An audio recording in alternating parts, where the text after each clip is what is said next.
Yeah, I'm like, what the fuck, man? I was talking to bitch, I'm like, is fucking, I'm like, Newmarket, man. I'm like, that's, how far into Frederick is that? He's like, it's right past Mount Airy. I'm like, what? He's like, I'm like, it's not past the hospital. He's like, no, dude. I'm like, fuck. See, when you called me, I thought you had like just missed my exit. Like you were calling me right after you drove past. I wanted to tell you how far I was, but I'm like, I missed it. And I was trying to like hit like the emergency turnaround fucking truckers like, I'm like, fuck you, I'm on my phone. They're like, anyway, we're back. So due to popular demand, I got Angry Gary with us here today. Welcome. He almost, as you heard in a little bit of intro, he almost didn't make it. Oh, thank you for having me. I'm very happy to be here. So we were just talking about how, noticing a downward trend in something and then beginning to worry that it's a sign of bad things to come. Well, not all of us worry. Not all of us worry. Oh. I'm looking for that downward trend. No, I'll tell you a story off air. Yeah, I had to cancel my therapist. Did you really? Off air. Okay. So look, I had recently, like I'm very much aware of my flaws, and it's easy for me to self-deprecate. I'm great at it. Mm-hmm. However, in my quietest moments when I do speak well of myself, one thing I know is that I'm a well-articulated person. Like I can speak to crowds and people very well. Recently, I have noticed that like my catalog of words, it's still there. But that shit used to be like it was like a large dinner table and all the words were spread out and I could just go this one and then this one and then this one. Now it's like somewhere in a cabinet. I got to go over, open the cabinet, look for the right word and find it. You know, I'm finding myself like saying things like, well, no, you got to open up the, like the box. It's the box. It's not a box, obviously, but it's like it's like a space. It's an enclosed compartment. You had to open the compartment. You know what I mean? Like, that's the type of shit that's happening to me these days. I have noticed. For anybody that watches the reviews and shit, watch some of them and pay attention to how many times I'm like, and it's like it's just something I've noticed recently. Do you ever settle for like a lesser word? Oh yeah. Where you're like, fuck, that didn't have the impact it should have. And sometimes I try to clean it up afterwards. I'm like, and look, I know that's not the best word I could have chosen, you know? But it is interesting. It is interesting. But I want to thank you. It's been a while since you've been out. You know, thank you for having me. And the people that missed you. I'm sure. I think we should get this out of the way. Oh shit. The Super Bowl. For one, you're a big sports person. Big sports guy. So the Super Bowl did take place this past week. Mm-hmm. Now I didn't watch it. Mm-hmm. Neither the Super Bowl nor either of the performances that were available. At the time. Did you watch the Super Bowl? I did. How was it? I heard it was boring. Okay. For a lot of people, it was boring. And it eventually became boring to me. Okay. But when it was 3-0, 6-0, 9-0, I'm good. Yeah, I like a defense. Okay. You know, all right. And underdog, a comeback. Yeah. But 9-0 is not like one friggin' interception, turnover, going the other. It gets game on. Okay. And the Patriots look like, I forgot what the score was when they scored a touchdown, and it looked like, they were back in the game, and then friggin' May turned around through this like ridiculous pick to nowhere, and then the floodgates opened. And it was like, everybody's like, oh, there's no scoring. I'm like, you got to be careful what you wish for, man. All right, because if there's scoring and it's only on one end, to me that's the worst. I would much rather watch a 0-0 game going into the 5 minutes in the fourth quarter. I could watch that all day fucking long. Right. You know what I mean? Because I don't know what any of that means, but I'm tracking the passion. Okay, something's gonna happen. Yeah. Someone's gonna win this motherfucker. Right. Okay. All right. And I'm making him like in-game bets. Got fucking hosed. You know what I mean? And so when right before the Patriots scored their touchdown, they had the best fucking odds. So I took them. In game, and then of course God's like, oh, okay, let's throw a pick now. I mean, and there that went. You know what I mean? And but my bet's like, I'll do like $2.50, and I'll pick like you saw them. I should. Yeah. I'll pick like 6 parlays on whatever. I hit a few of them again this week. The only thing I missed was I needed Sam Darnold to throw for 240 yards. He threw for 202, and I needed Drake Mayer to score a touchdown running. And he sure as shit, he fucking had one and then decided to pull up and throw a fucking pass in the dirt. I don't know how his running back picked it off the turf and scored. And I was like, motherfucker. And, and the guy next to me was like, he should have ran in the mug. You think? But where did you watch the game? My house. Yeah. Did you have a bunch of guys over, like enthusiasts? I did. I had some good family friends over. Okay. One of the guys I coached his son for years, and his wife is a team mom with my wife and organization, and they're great. And their 2 boys. No, actually, only their one son, Nikki's friend, came over, and Nikki cooked and Jack cooked all freaking day. So they made a lot of cool stuff for the party, which was great. Yeah, that's I actually every now and then I have to work on the Super Bowl day, just as the mopping of floors would need be. Okay, and I always enjoy it. Because like everybody always buys a bunch of dips and yeah. And I'm like yeah, I'm in for this part, like pizza pickles. Are you dumb? Yeah, let's do that. Yeah, and we actually ordered stuff too. We ordered Buffalo Wild Wings, and it fucking sucked. Did it really? Oh my god, it was so bad. Lisa called and complained and got her fucking money back. Buffalo Wild Wings has sucked for a long time. I like their I like the garlic parmesan wrap. You ever had that? No, I'm talking just their wings. Oh, I don't get their wings, but you ever had that garlic parmesan wrap? I have not. Oh, fantastic! Okay, fantastic. We buy the sauce, like the proper Buffalo Wild Wings branded sauce from the store because that shit's so fucking good. So the one by us, I love their wings. They're usually great. So look, they were swamped. I get it, whatever. But it seemed like they didn't change the oil in the fucking thing. The wings look like dirt nuggets. You know what I mean? I'm like, and I'm trying to no, it's not bad. You know what I mean? I'm like, and then finally, this fucking blows. So not bad. You're trying to stay positive. Yeah. So my parlay, I needed Kenneth Walker for a rushing touchdown. Okay. So much to my dismay in the fourth quarter, when he scores a touchdown, called back for holding. Oh shit! I forgot about that. And it was a ticky-tack holding call. Yeah, it was right. Well, it was right at the line. The guy freaking on the left side, right? Yeah. He turned the. But both. I remember that now. Front to front. Both sides of the numbers. He kind of had a hand on him, though. He turned him, right? Yeah, but it was not one that gets called often. So okay. And he ripped off that. It's only Did they score on that drive? $250, no big deal. We'll just make more of it. And that's the fucking worst. Yeah. When something you need to fucking hit, you see that little yellow fucking ding, that flag comes up, you're like, motherfucker. I know this is coming. Yeah, it could never be like, unnecessary celebration in the end zone. Mm-hmm. Touchdown still counts. Like, nope. It's always against you. And notice how I'm like, it was kind of holding. If I had that fucking bet, like, motherfucker, that was not holding. It was holding by the letter of the law, but that hold happens every single play of the game. Well, they like they say, they could call holding on every play. So it's like the fact that they called it right then, and the flag went out before he crossed the. And I don't think that ref is like, trying to, because I've heard other people say like that touchdown hits, the over hits, Vegas loses. Well, did you see that Sam Darnold lost 6 yards spiking downing the ball, and he was the over was 11 yards rushing, and he ran 6 yards back and he was 10, and he was everyone who bet the over, and now the conspiracy theory, like you see, like this guy can see 6 fucking yards. We live in a world that's ripe for conspiracy theories. Oh yes, we do. I don't know about that. I'll tell you my parlay right here. Is there other things happening that would? Is that a conspiracy in and of itself?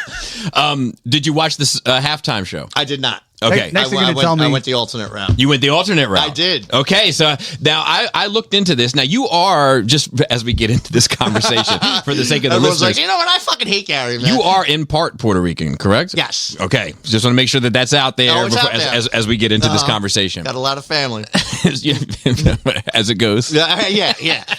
None of them are in Puerto Rico anymore. A lot of they're all down in Tampa now. Yeah. So I looked into. I haven't seen either yet. Mm-hmm. And I'm generally and usually not really excited about a Super Bowl performance. Prince was a big deal Right, for me. that was great. Michael was a big deal Great for one. me, and Kendrick was a big deal for me just because of the climate at the time regarding his drama. Right. There was a lot of questions as to would he do it or would he not, and he did it. Oh yeah. Yeah, and see, and I'm sitting there like I have no fucking idea what's Right, going on. Yeah, right. so go ahead. So, I did with some buddies yesterday look at the alternate option, and I didn't know who any of those people were, except obviously for Kid Rock. You didn't know Bilbert Goddard and Godfrey Bundry and No, I did not. I did end up seeing a clip from it today. Was it great? It was a guy. I don't know who this gentleman is, and I'm sure he's great. And I don't mean any disrespect to his fans that might be listening. But his song is like, "I just wanna catch a fish." Is that what he said? I saw just that. He's like, "I just wanna catch a fish and drive a truck," and I was like, "All right, enough." Cut and paste every fucking thing that everybody who's watching this right now watch the alternate. Yeah, I didn't watch the Bad Bunny version either. Although I am very familiar with his music because I'm good friends with Gomez, who hasn't been able to get enough for years, and Molina as well. But from what I saw, and I haven't seen it, so I can't pat. You saw it, yeah. I saw both. You saw both. Okay, I watched live the halftime show, and then I went and watched the TPPPC the alt-right show. just so I could. And so I will say this. There's a lowercase W watch because I don't like that music, Sure. so it's hard for me to like really pay attention. So it was like on, and I'm like, oh, what's that over there? Right. Did you see the guy I was talking about with the "I want to catch a fish"? So the only person I knew besides Kid, I know Lee Bryce. I know the name Lee Bryce. I don't know if that's that dude. I don't know. I don't know. My Lisa's a fan. Like He looked like he was just up there with the guitar. the big guy, Just- like the guy, like the He had like a beard. kinda like Macho Man Randy Savage a little bit. Not as long hair. Not long hair. Yeah, it was a little tight beard. Yeah, I think that was the catch a fish guy. Yeah. Do you just want to catch a fish, Gary? If you talk when I'm fishing, I'm like, yeah, I'd like to catch one right now, which is not often. You know what I mean? I took my son fishing once. I literally threw the fucking fishing rod in the water because I broke it. Are they just He's making? like, Are they just making songs for like very specific feelings? Like if you've been out on the lake for more than 30 minutes, haven't caught a fish, put on Lee Bryce's new hit song. I just want to catch To catch a fish. Yeah, but you can Like, say put it that's on- the same way the You know, other way. that- They're that- singing for a very specific. That old Hebrew proverb. Teach a man to Well, fish. actually- Yeah, teach a man to fish. Actually, He'll eat maybe the that's rest what of the his song life. should Yeah, have been. Teach me how to catch a fish. At least it was in English. I really. That's fair. That's fair. I mean, because I don't understand Spanish. I don't speak the language. No. But I will say, I enjoy Rammstein. I enjoy plenty of foreign music that I like. I don't know what they're saying, but I know they mean it. I could get past. fucking got saying with some conviction. I hope I don't fundamentally disagree with his point because Right. How do you argue with that? I mean, that's in this dude's soul. yeah. And his bassist and his fucking drummers killing those fucking skins right So now. that's the part that I think that they messed up, right? I don't have a problem with him singing in Spanish, right? But the fact that they didn't put either the name of the song up, like across the bottom, Yeah. so you could look it up, or the lyrics. I don't think that would have been great for them if they put the lyrics up. From what I don't think the lyrics were. Because there's some sexual lyrics. From what I understand, I think that was probably a safer play for them. And look, make no mistake about it. I don't give a shit. All right, you know what I mean? I thought theatrically, I saw it. I'm like, that looks pretty cool. Yeah. It was definitely the coolest The set I've set seen looked in a fucking long time. amazing. It was, but I will say this in criticism of it, because I have some good things to say about it as well, because I was expecting, when I heard all the news and then saw all the hubbub, and there was plenty of hubbub, Of course. I expected some grand display regarding the current political climate. and I didn't really get that. Well, I mean, not to say that there wasn't a commentary on it, right. So but that's a part that I still don't know. but it wasn't my expectation. Right. You know, it was more of a like, let's come together. It was So- less of a And like, everything I've read on it from people that I assume can understand Spanish said that that's what it was about. Yeah. It was about coming together as multiple different types of people and love and unity. And like, you know, and I was like, that wasn't what I expected. So I think that made me feel. I think I'm all for more of that. and to be part of critical. part of his show was in English. Oh yeah, There was one. Well, so Lady Gaga. And then he had one line, which was "God bless America" in English. there you go. I saw my criticism of it, and I haven't watched the whole thing, but just from the bits I've seen, is it didn't look like a great show from the stands. Oh, 100%. I don't think they could see like what we could see. Yeah, No, because not- I've seen people with like their cell phone footage, and you just see sort of the tops of people's heads walking through like the sugar canes. Yeah.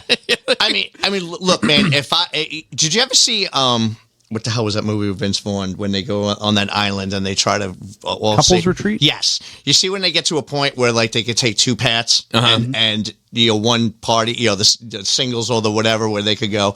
Look, if I had a drink in my hand and they're like, where do you want to go fucking hang out? I would go where the trees were and all those motherfuckers were. You know, I'm like, these guys look like they're fucking having fun, and I'm gonna. And so do the girls. Yes, you know, that's where I'm going. You know what I mean? The I think, Puerto like, Rican fucking like just thumped me over there. Like, yeah. The crazy thing is, I've seen a couple of reels now. Of people going back through the footage of like just the people partying, and there's like non-Spanish speaking, just celebrities that are like apparently John Hamm was like hammered drunk, like hanging on, just like and it's like a half a second clip as the camera pans. Oh yeah. and like, hold on, is that so and so? Like, yeah, there he is. The thing that pisses me off, and it has nothing to do with the performers on either side. It's Roger Goodell. The guy's a fucking douchebag. I don't know who that is. He's the commissioner of the fucking league, and he's fucking annoying as shit. All right, and he fucking ravaged the fucking game. Okay, of you took hitting out of it, and he took your penalty, you hold like everything's fucking ticky tack, and that's kind of the reason why I enjoyed a lot of the Super Bowl, that because the fair weather fans, they want to see fucking 45, 52, and the defense just fucking laying down and not nobody getting cracked, and that's I've been watching this American gladiator sport since I was and played it and fucking and watched it just deteriorate over the last game wise, and he's annoying, and he's like I'm gonna take this fucking game global. No, asshole, it's not a global game. It's a game that was designed here and built here and played a certain way, okay, and you're poking the fucking bear, okay, just once, like you talk about Rammstein, right? Like I would love to see a fucking band playing at the halftime show that they play over the fucking speakers when they're trying to amp up the fucking 70,000 people when it's 4th and 1 and fucking whatever. I would love. What do they? I've never been to a football game. I Depends mean, on it's the usually stadium. a fucking hard rock riff or maybe even a hard rock, rap fucking, whatever. Well, I guess they did the 50 Cent, Eminem, Dr. Dre. Yeah, one. that was a good show. Well, you know what I mean? I don't even know if I saw that one all the way. But from what usually like I said, I'm usually game orientated and get up, and that's when I'll start mingling at the halftime. Or whatever, Right. So, I'm the other way. I'm like, yeah, you're right, and that's great too because then that'll draw me over. Like, I'll watch this, and then it's, because you want to be able to talk about everything. M&T Bank is big on like Seven Nation Army.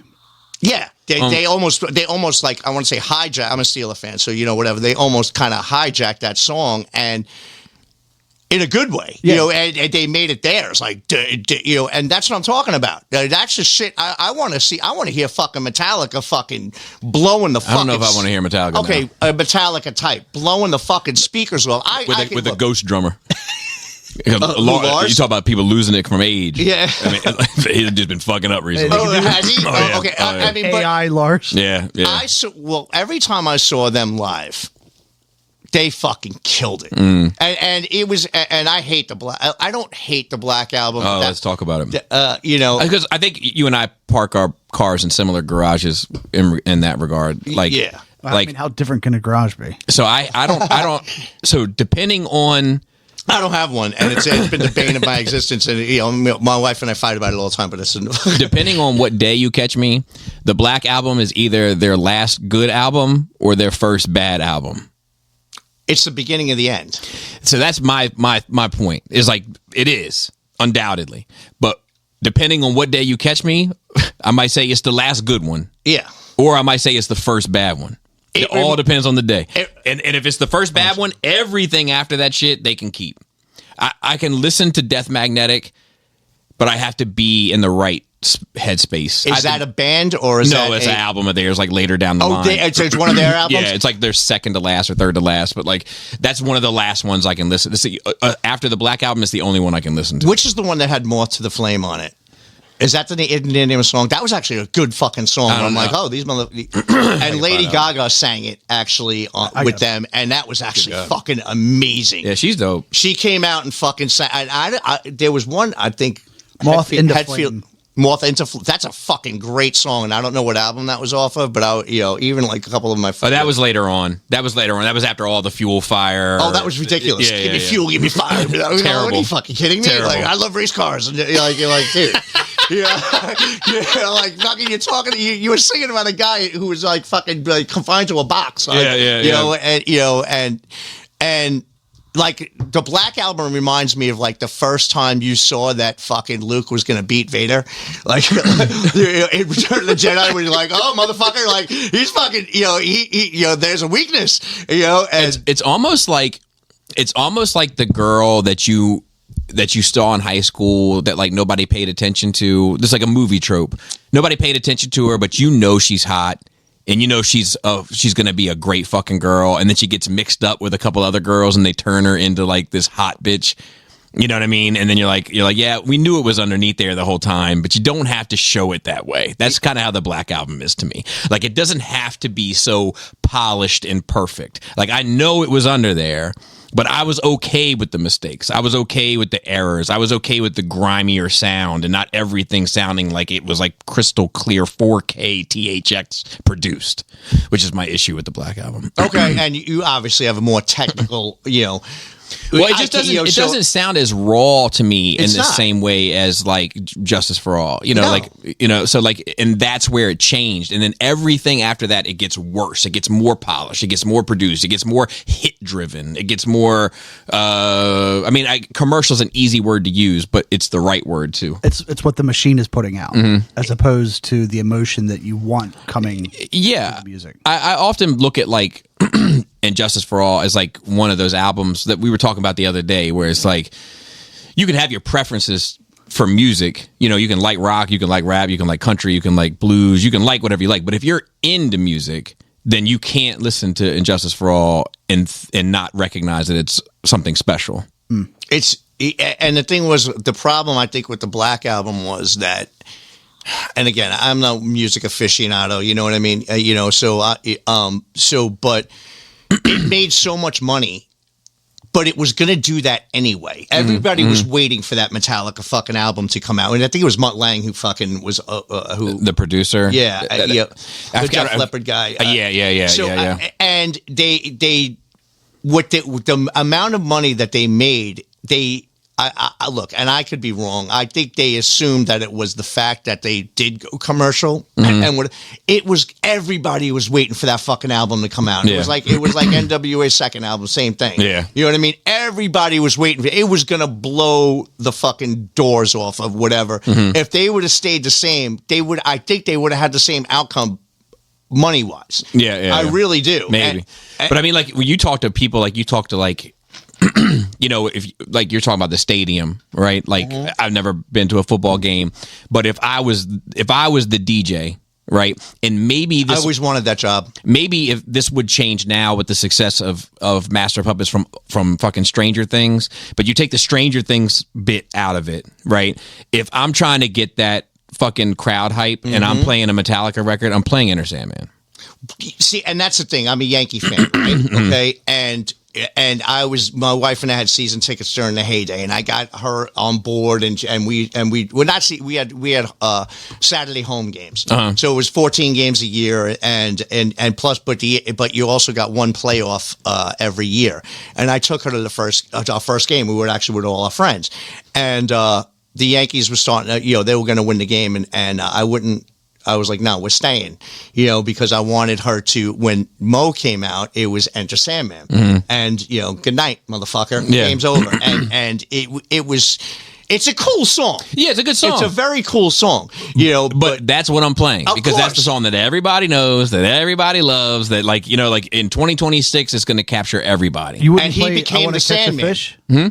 Yeah, or it would be either Enter Sandman or I just want to catch a fish. It's like, right. Like, what are we ladies doing and here? gentlemen, You know it's what I mean? fourth down and one to go. Pump up the defense. I just want to catch a fish. Yeah, Drive a truck. exactly. So they, on both ends, it's bad. You know what I mean? Yeah. And the thing, but like you said, 100%, you're going to play Enter Sandman. Sad, like, what's that song from the Black Album that drives me fucking nuts, man? Was it a single?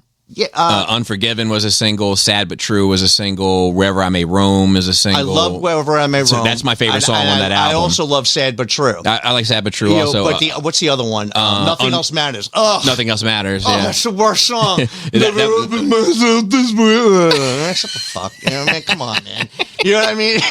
But you like everything turned up. Like like I've never heard you be like, what ballad I really am into. It's always like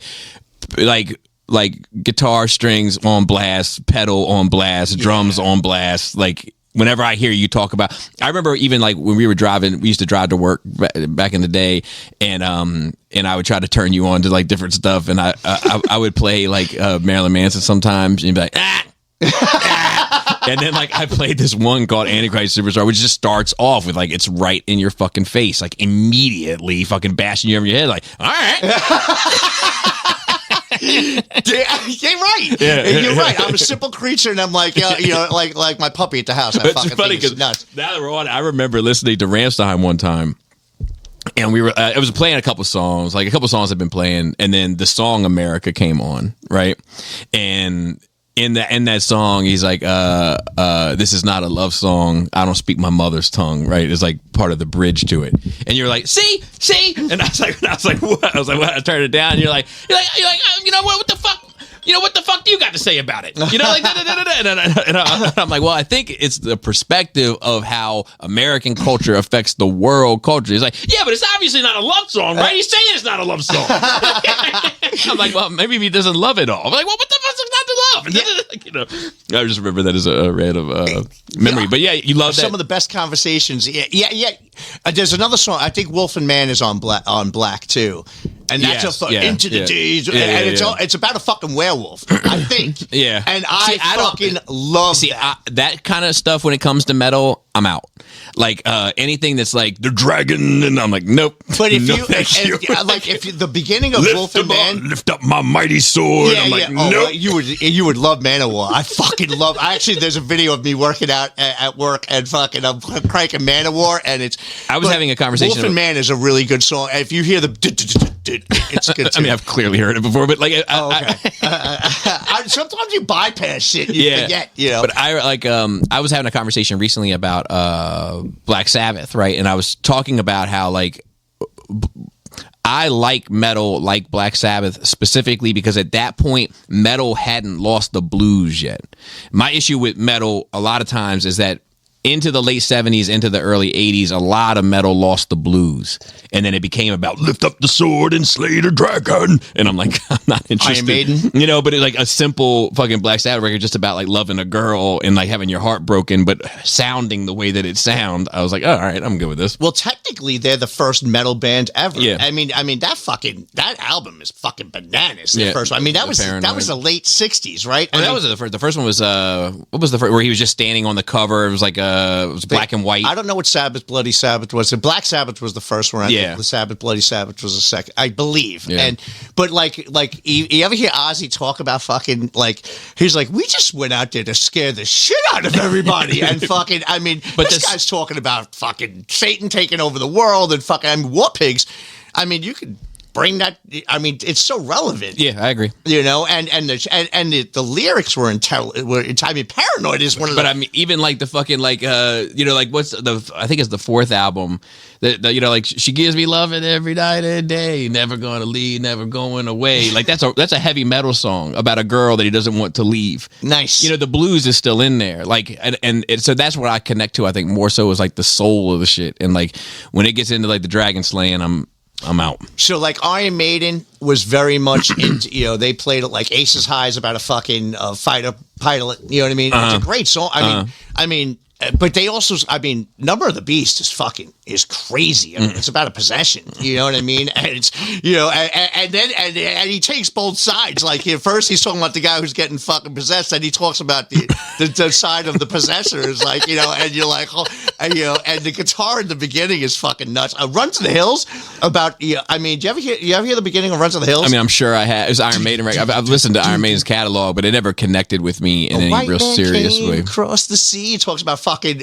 about the Indians and fucking out on the plains. We gave them hell. It's fucking crazy. Side note: my baby, she's sitting there doing homework the other day, and these kids haven't done homework since COVID. You know what I mean? So None of them did. They're all fucking warped from that shit. So I'm like, what are you doing? It's almost like seeing an alien in my fucking kitchen. And she was like, I'm doing homework, and I was like, for what class? She said social studies, which is like their history. And I was like, oh, what? And she was like, the indigenous people. She said it just snooze. And I was like, weren't you doing that in November? She's like, we haven't stopped. She's like, all we learned about is indigenous people. And like, look, I'm tired of looking to the past. Let's look to the future. Yeah. That's what she said. That's amazing. I love that kid. Yeah, man. It's like, hey, man, they were so great, man. It's a little hard to test on the future, though. What's that? It's a little hard to give a test on the future. Though. Yeah, but maybe we should look to it a little bit more. What did you think of the two shows? You watched both. I don't know if we got your full opinion. Yeah, so like the Bad Bunny show was fine. I thought it was a good spectacle, right? Like I said, the set was cool. And I've had plenty of Super Bowl shows where the music is not right my thing. I don't take offense to that. Right. I'm not offended by people speaking Spanish. And Lady Gaga was in it singing in English, so whatever. She's easy to look at. It was fine. I watched the other one, the alt-right. I thought it was hysterical that Kid Rock's lip sync was off by as much as 45 seconds at times. It was bad. It was I haven't seen it, but I've heard garbage. I mean, he finally gave up. He was just like, fuck it. Like, it was kind of great because he put his hat, whatever fedora he's wearing, he's like, he just threw his hands up in the air. And I don't know if because I mean, obviously he's listening to the song in his earpiece, and I don't know if they were just off. Right. Or whether it was a tech issue or an ability issue. Or he just forgot his own song, which is completely possible because when was the last time he sang it, right? Ball at the Ball. Like, I remember listening to that when I was like fucking 14. Yeah, late 90s. Mm-hmm. Yeah. Something like that. Yeah, like that's during that Limp Bizkit era, that rock rap. Yeah, like 94 maybe. Fusion. Let me find out. You keep talking. Dead Without a Cause was that was the name of the album, right? I was surprised. I mean, look, man, I was surprised how good he could move. I'm like, damn. I mean, like, I'm like, I would have pulled a fucking 98. hamstring in like 98. Yeah. Late. So 98. Okay, I'm sorry. No, you're fine. So like, the performance was bad, and I don't dislike Kid Rock from 1998 because I remember liking Kid Rock in 1998. I'm not the same person as I was in 1998, but for me, it's nostalgia. Right? So I would also say that neither is he. Right. But the thing that I have an issue with, and not it's like an issue, it's just weird. An opinion. It's just weird to me, is to use Kid Rock as your Christian-centered, family-friendly alternative Yeah, that's strange. is like, what? The catch a fish guy, perfect. That's fine. Right? And there was another guy that was, was he catching? there's a book in your house with a bunch of dust on it. Time to dust off that book. Yeah, it's that's- the one that's- about that's the right- Jesus. Like, fine. That's the right. It- That's it the right fits- choice for it that. fits For that. what For you're that. trying to do. If that's the intention, Right? yeah. But right after that, Devil Without a Cause, I'm going like doesn't work. Yeah, yeah, doesn't yeah. work to me. He sang a song at the end until you can't. Like, supposedly, from what I understand, it was an arc. I've heard that. So it was a story of how he's, like you said, he's not he he introduced himself as his name at the other side. Right. So it starts off with King Right. Robert the Violin, and it ends with him saying his real name at the end with the violins and the, Right, Yeah, and then, yeah. and again, so that was, I guess that was what the arc is. I'm not mad at that. What's that? I'm not mad at that No, I mean, and again, as far as a concept. pure, I like this. I like that song, but that's not his song. The one he sang at the end, he covered it. But as far as like I said, going back to, he put that venue on. It was not like somebody chose him to do that. He made that venue. So, but going back to Goodell, it's like the NFL is going global and stuff like that. It's like it doesn't fucking. It's like the Black Album going commercial, right? Mm-hmm. The fucking NFL doesn't need to be global. Nobody in Brazil gives a fuck about guys wearing. A lot of them, and even the other fucking countries, they are into rugby. They don't want equipment on and see this stuff like that. Yeah, I was looking at stats like what the Super Bowl does on average versus like what soccer does in most of the world on average, and the Super Bowl pales in comparison. It's just like the American huge event. And let's be honest, he's alt right. Knowing of Bad Bunny, he's alt left. And I don't know enough about him. So it is a contrast. And I'll tell you what irritates me, and I don't have a dog in the fight because I'm not a Bad Bunny fan. I'm not a Kid Rock fan. And I'll tell you this about anybody else who's listening about Bad Bunny. I listen to a lot of Bad Bunny because a dear friend of mine plays that shit all the time.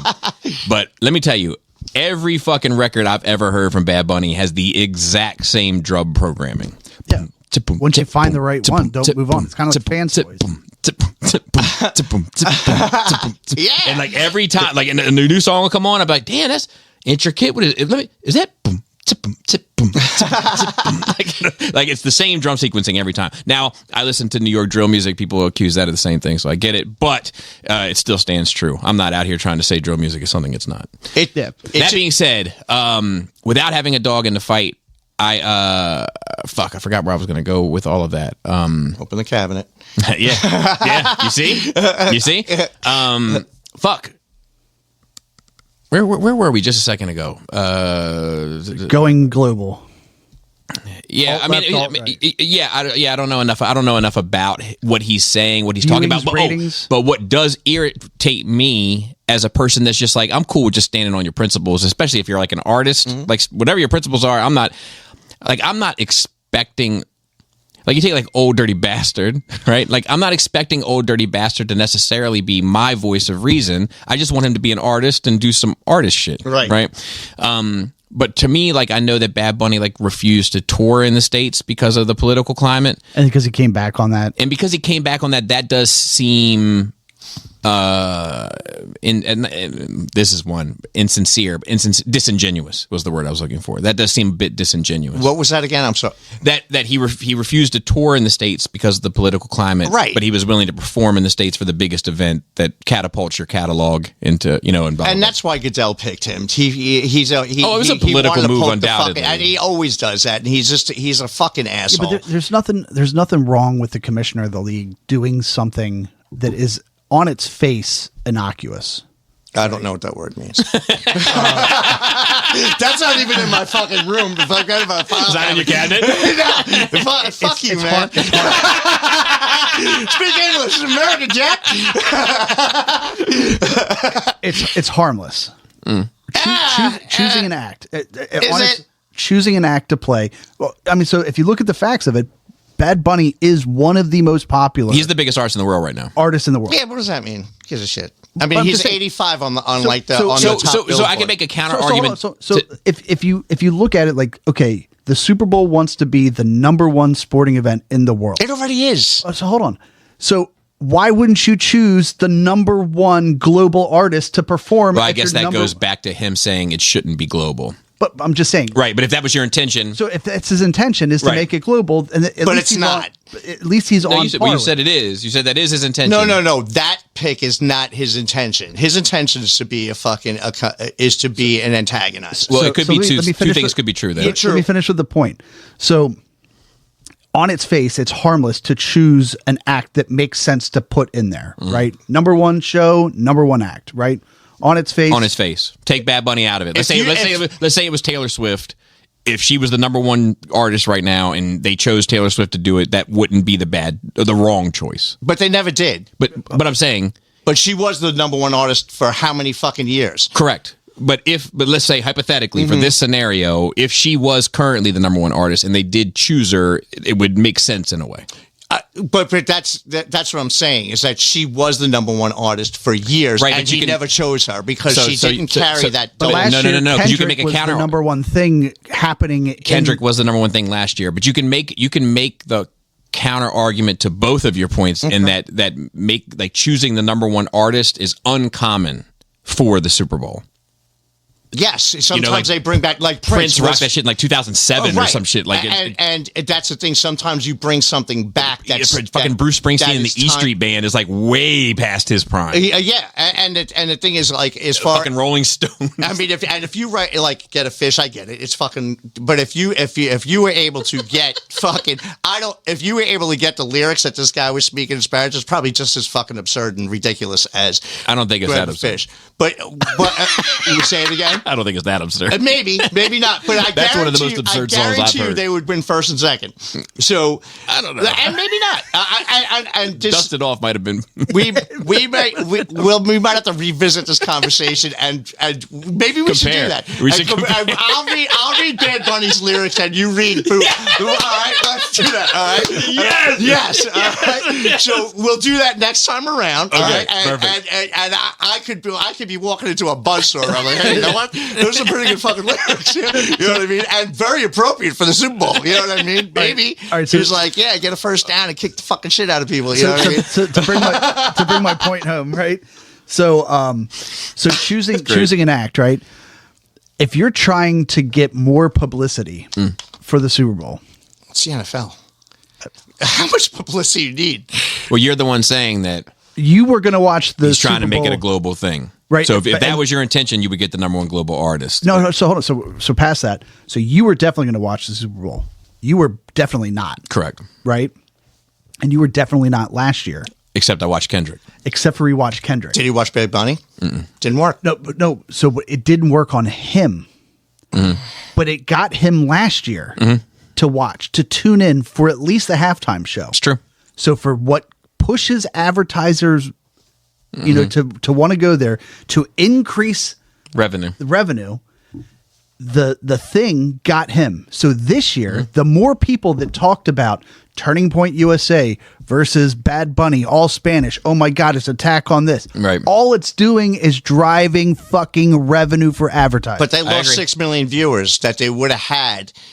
So, and they still would have had the other ones. I don't think they did. I think they did. I don't think they did. And you, It was the highest viewed, wasn't it? Like, didn't I read that? 135 million people watched the fucking halftime show. Yeah.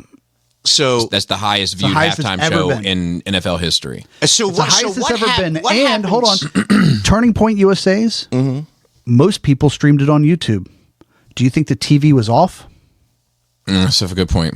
You had to stream it on YouTube. That's where it was. Yeah, but he's available. saying like you could do that on your phone. Well, that's what I mean. And who does he care if you actually watched it, or does he care that the set box records Yeah, that you had that- this show on, so that when he goes to turn around to say, "Here's how much it costs money to advertise with us," it's more now. it's more. Okay, and it's an embarrassment of riches. At some point, it doesn't matter. All I'm saying is that At some point, like the NFL, let's put it this way: the NFL doesn't need to go global to be global. It's fucking global. And I get that. Whether you want to play in Brazil or you want to play in, it's fucking global. And I'm not trying to take away from your point. What I'm trying to say is that it doesn't matter to these guys if they have 10 trillion, they want 10.1 trillion. And they will do whatever they can and push whatever buttons to make all of us, the lemmings in the world, just go, oh, outrage, views, money, all just to move the needle to 10.1 trillion. Yeah, and they don't give a fuck. Who's they? Roger Goodell, ABC, NBC, CBS, Donald Trump. Everybody that has more money than they know what to do with, they don't give a fuck. They just want Walton to make Company. us. Nobody's like, you know what? 6 billion was fine. Yeah, If we could just aim for rather than they're like last year we did 6 billion. This year if we did 6.1. If they imagine how much bigger our bonuses would be. if they would have picked there are other bands that would have had the same effect. I'm not disagreeing with you. I'm just saying that they love the fact the that bottom we're line talking is about that it he 48 was hours able to later. kill two birds with one And stone. I don't think you could fill a hand with them. What do you mean? I don't think you could fill one hand with more artists that would have the same effect. Yeah. And I say that I'm not a Bad Bunny fan. I'm not anti. I don't hate the guy No, or anything. I don't either. But like I don't listen to his music. I have none in my library, which is extensive. Oh, wrong path. There's plenty. Like you said, there is a mountain full of bands. No. I'm saying the opposite. I'm saying you can't fill up 5 fingers with names that could draw that crowd. Are you sure? Yeah. Yeah. Okay. Like Yeah, I would you say, might be right. I would say like off the top of my head. So even Taylor, She would have done that 2 years ago. even Taylor. But they didn't choose The her to do the it. NFL hates her. There's this weird shit with NFL and football fans and her and all this shit. Like Because of Travis Kelce. right? And I don't know anything about it, but I know it's all the pushback. But I know that- she would I have had know- the same effect. But I know that's muddied waters in some regard. But Rihanna, You think Rihanna? yeah, I mean, Really? 2 years ago, Drake, probably not now, Probably not now. and Babuni. I don't know, man. I can't. I You don't might have be a right. fifth. You might be right. if they would've you gone- don't think Guns N' Roses would have done that? Fuck no. Fuck no. All right. Well, Axel looks like the mother from fucking Goonies now. I mean, so that doesn't help. because those like legacy acts. They don't sell now. They don't sell the same way. They could because this is a side conversation. When I started getting into hip hop, for instance, like really into it, when I was around like 9 or 10, I listened to it. I liked it. Kids in the neighborhood had it. I thought it was cool, but like I'm 9. How deep can I get into it? Right? What year were you? 9. 88. Okay. Oh no, 89. 89. Okay. Yeah. And to be fair, a fair part of 90. I was born December 27th. So. Okay. But like when I started getting really into it around 10, 11, and then I started hanging out with people that were also into it around 13, 14, and conversations would come up culturally. And it was that way for rock too. I started getting into that later, but people would be like, hey man, you can't even have an opinion at this table until you've listened to Beastie Boys' Paul's Boutique. You can't have an opinion at this table until you could tell me who the DJ is for EPMD or whatever the case may be.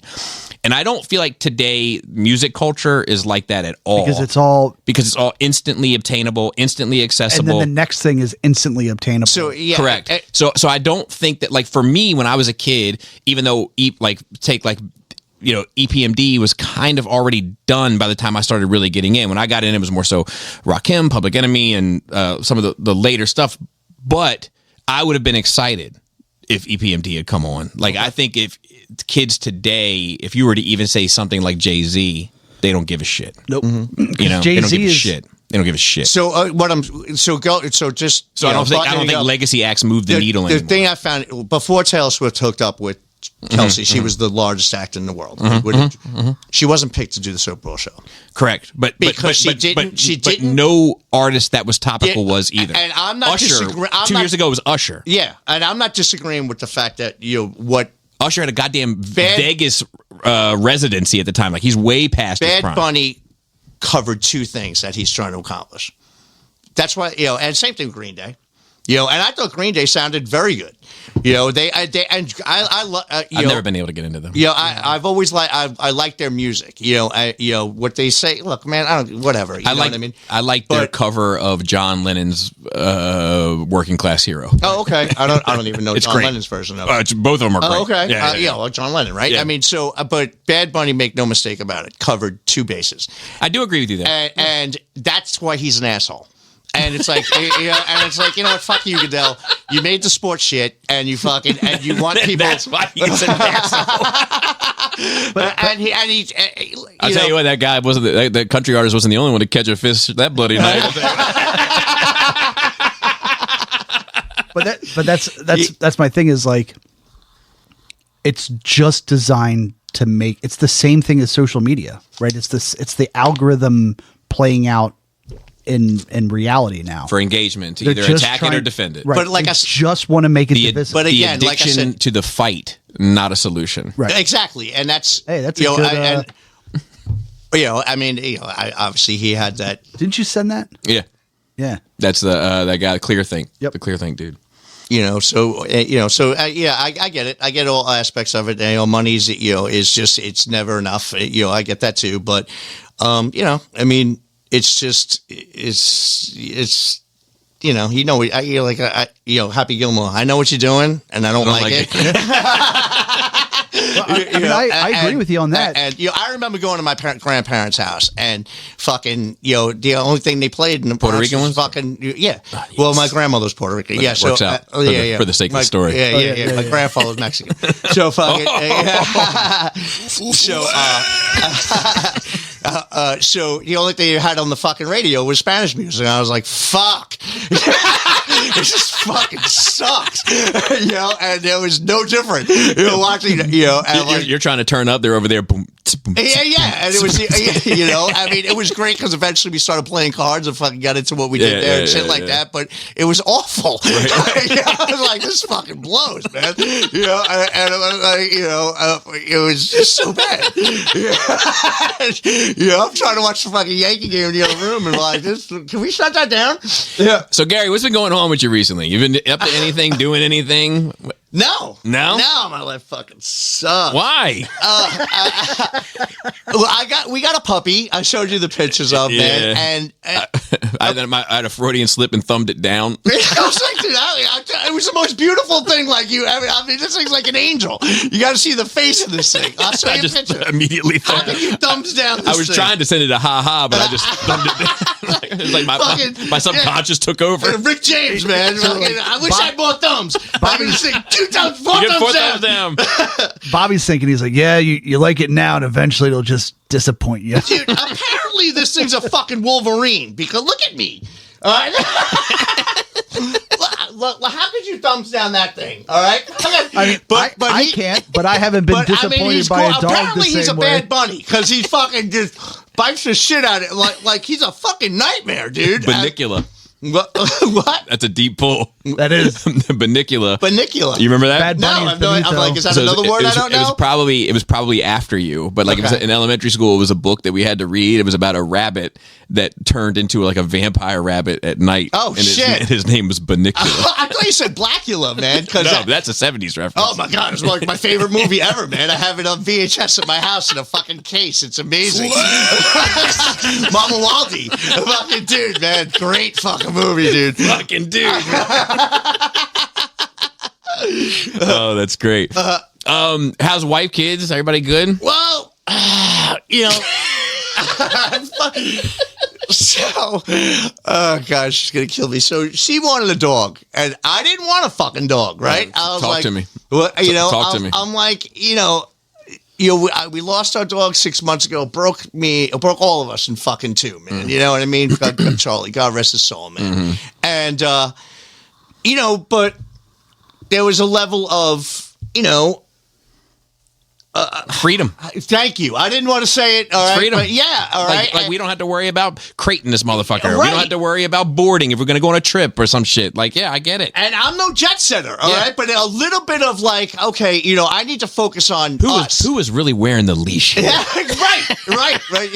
Like Jerry Seinfeld said, if an alien saw you picking up their shit, they're going to be confused who the fucking master is.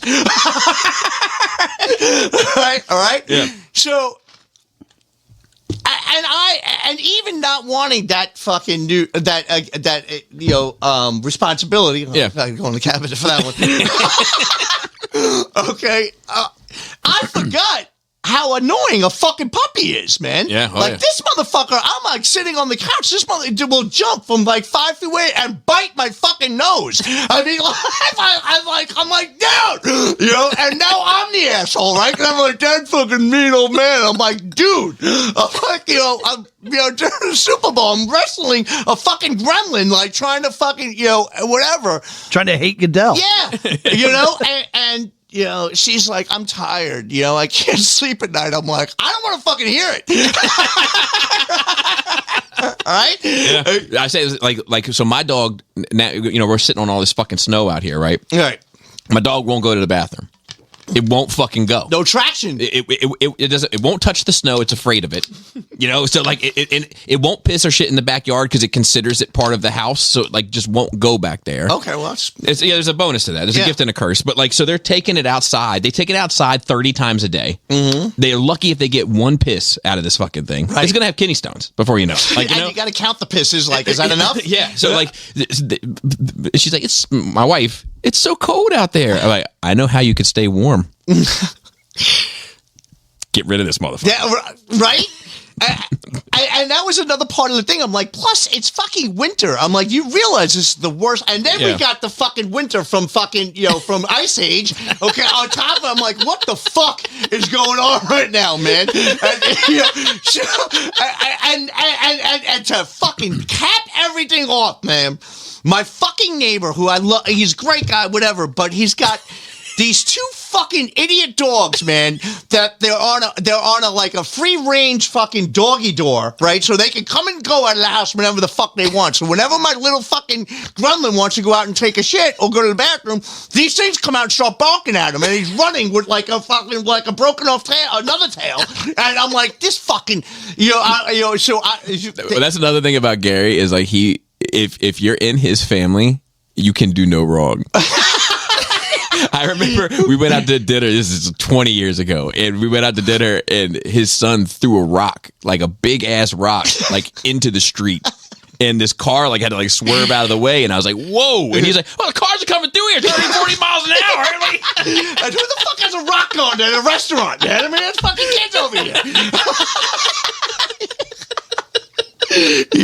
So funny. That goes for my friends too, by the way. All right, so and these fucking dogs, I'll have to fucking tiptoe, and the snow now, like if you hit the wrong area, it cracks. Yeah.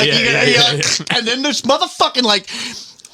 What are the new fucking thing? The Labradoodle comes out and he's a fucking and he just fucking and he starts growling and then the little I'm like and it's ugly. I'm like that's not even a fucking that's an ugly dog and and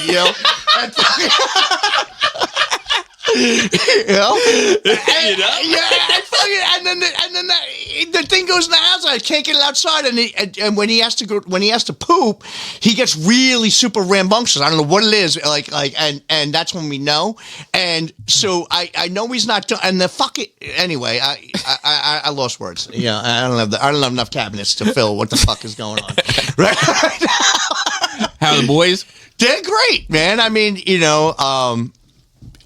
Nikki's going into the probably going into the electrical union in September.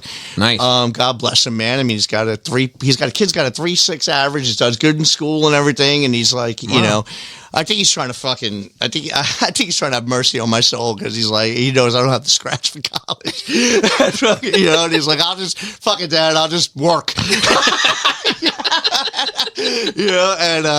But he did really good in Votech and with the electrical thing and stuff. And I'm still like, look, if you want to do this college thing, we'll figure it out, man. You know what I mean? But So he's locked in, and he's like, no, he's like, I think he'll go this way, whatever. But I tried to, but he's a homebody, man. He likes. I'm like, go out, man. I'm like, dude, I'm like, you're going in the electrical. You might as well join the fucking military. You're gonna be a fucking, an apprentice on a job site. You're gonna be digging. I'm like, go outside, but it's cold out there. I'm like, that's where you're gonna be working, dude. Yeah. I'm like, It's like 4 a.m. Yeah.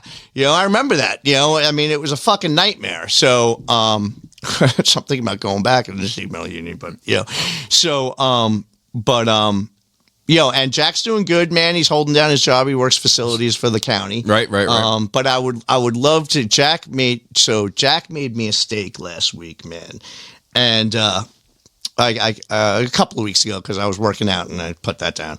So I came back from the gym with Nick, and I'm trying to work him out to get him ready for his last baseball season. And Lisa's like, "There's a couple of steaks in the fridge or whatever," and I'm like, "I don't want to make it." And Jack's like, "You want me to make it?" I'm like, "Yeah." So I've been into this fucking steak, man, and I looked at him like, dude, that's the best fucking steak I ever had. And, You're a bit of a chef yourself.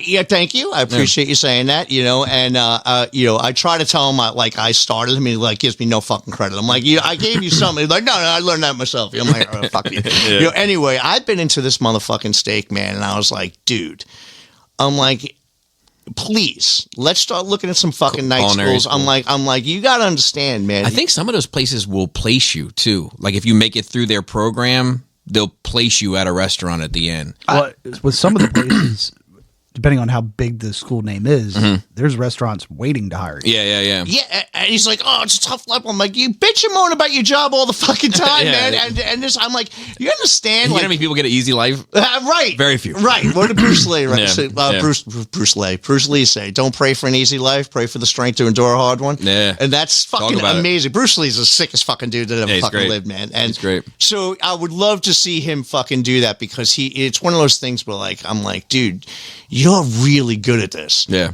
I mean, he creates a disaster in the fucking kitchen when he cooks and fucking every pot and pan. Then there's a whole fucking so the thing is too, I got mom moved into the house, since dad passed, and that's another thing that locked us to the house, and she's great and everything, you know what I mean, but it's like we got this fucking puppy now, and and she thought he was cute too because he'll bite the shit out of her too, man. He don't give a fuck, so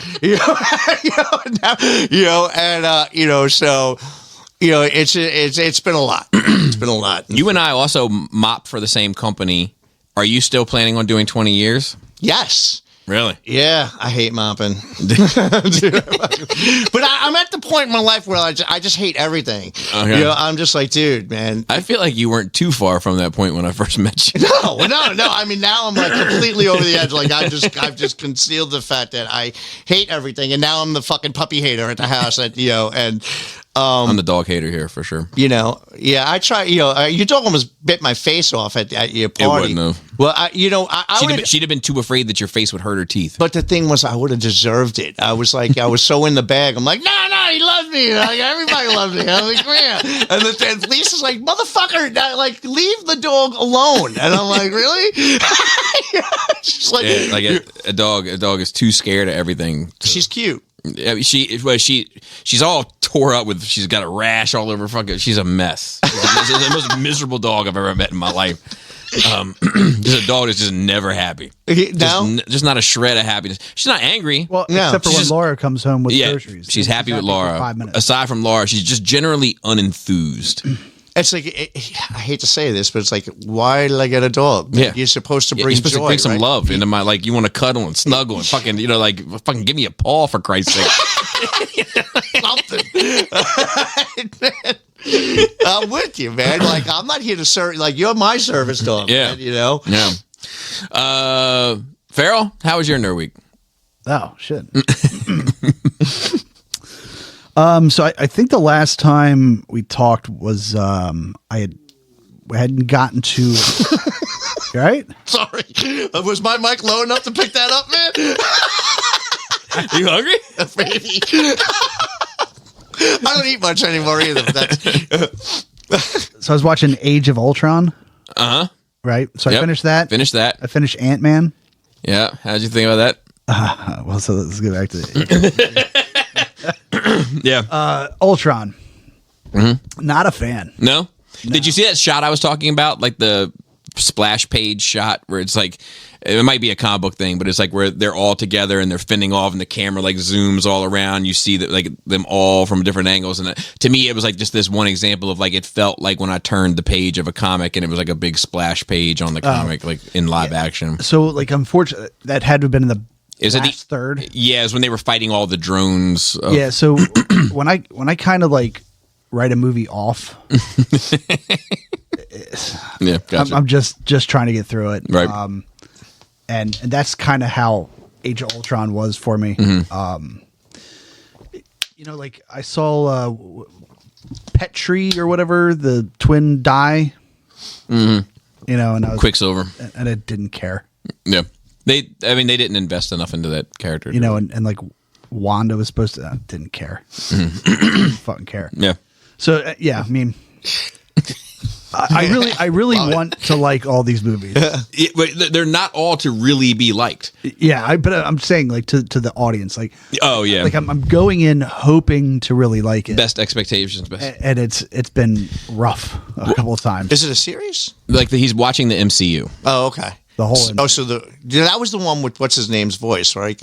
James Spader. Yes. I kind of loved that portion of it. Yeah, I liked him as Ultron. Yeah. But I watched Ant-Man, the back half of Ant-Man with him yesterday. So I am 14 movies in, So How far, many are there? it's a fuck ton. 35. You got to watch what is the first. The first one's Captain America, right? Yeah, yeah. That's Yeah. one of my favorite movies. So I have hot and cold feelings. I'm on it. sure. I just love how they splice World War II into it. And Yeah, but when they start getting into like the Spaceballs looking stuff, that's when I check out. Like Spaceballs. like all of Red Skull's troops look like the stormtroopers from Spaceballs, and like Big old dickhead helmets on. it's just too much for me. I love like the first stuff when he like joins the boot camp and all that, and you know what I mean. And jumps on the grenade. And I spoke specifically about the Tommy Lee scene. Jones. He's still small.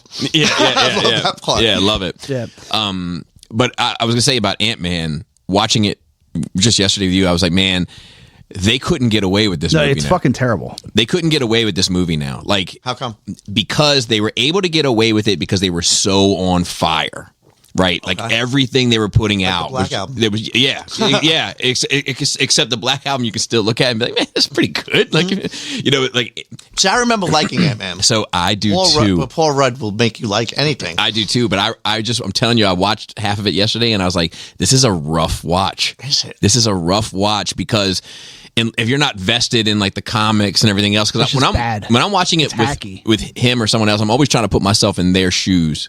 Give me a minute. I mean to throw off your cabin. I'm sorry. But like, I'm always trying to put myself in his shoes. Like, what does it feel like for him to be watching this? You know, and like as I'm watching it, I'm For like, who? For him. Oh, okay. Oh, yeah. Or any new person. Gotcha. You know, but I'm like, man, like this is rough. And I think they were just so on fire that something that was like kind of like average, people were just like, yeah, it's fine too, right? Like, yeah, keep going. Like, you know, like and moving the needle forward. But like looking back at it now, I'm like, this movie kind of sucks. Really? Yeah. Oh, man. But it wasn't- I only saw it once or twice. It's not, it doesn't, And I remember it doesn't really liking it. doesn't suck because it's bad. It just sucks because it's like, Void of who good. gives who gives a shit?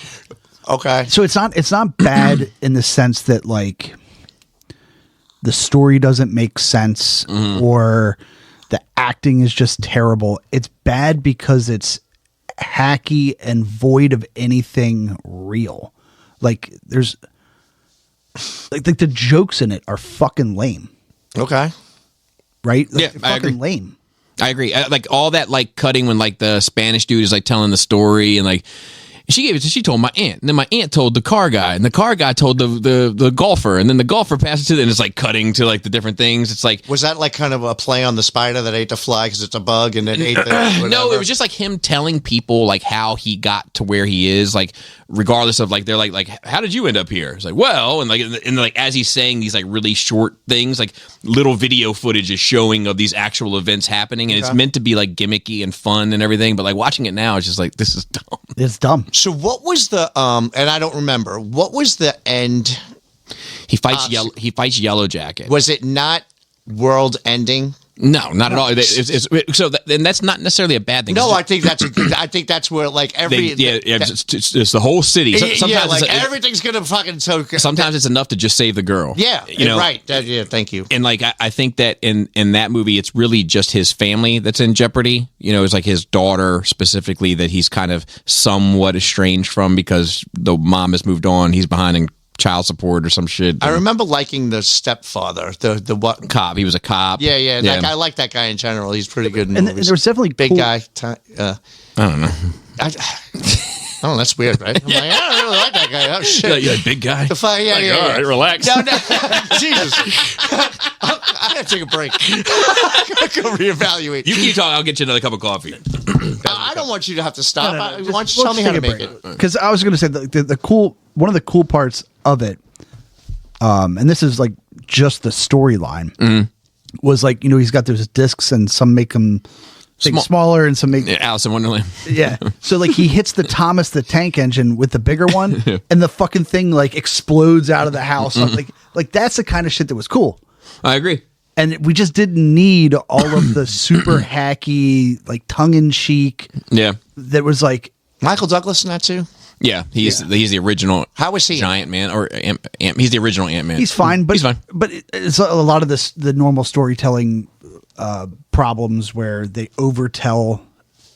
So what we've talked about in other episodes. One of the things I dislike is cutting the corner in storytelling, where if I really want you as the audience to know something, right? The easiest way is just introduce a character that doesn't know, and then me as one that does, and I just tell him and you watch right. me explain it. Instead of finding an interesting way to explain the world through the world. Right. No, it's just a 5-minute dump of information like, dump. So it really started in 1997 when I went to like. It's fucking boring for me as an audience person to watch that because you're not showing me anything. I just have to trust everything that this guy says is real, and it lets you be a hack. It's like as a movie creator, kind of lazy. Christopher Walken says in True Romance, "We got here is a little game of show and tell. Now you're telling me everything. You're not showing me nothing." Oh, but that was amazing. Oh, God. I love this guy. This guy. All right, so You're Sicilian, huh? I'll have one of those Chesterfields now. Two fucking icons, dude. Dennis Hopper, right? Great. Yeah. We got to talk about this. My whole bathroom experience is fun. Go ahead, talk about it. We're back on. I got my nicotine and my caffeine. All right, ready for round two. I hear you. Lionel Richie, interesting over the fucking toilet, man. As soon as I looked up, I just heard hello. Yeah. I'm like, I just felt him judging me, like hey, what do you got there? So the reason why I have that is, do you remember the show MTV Cribs? Yeah. Okay. So they did one with Marilyn Manson. Okay. And they went into his bathroom, and in his bathroom, he had a giant picture of Lionel Richie in his bathroom. Okay. And they were like, "Why this?" And he was like, "Well, because Lionel Richie is what makes a house a home. Because he never says goodbye.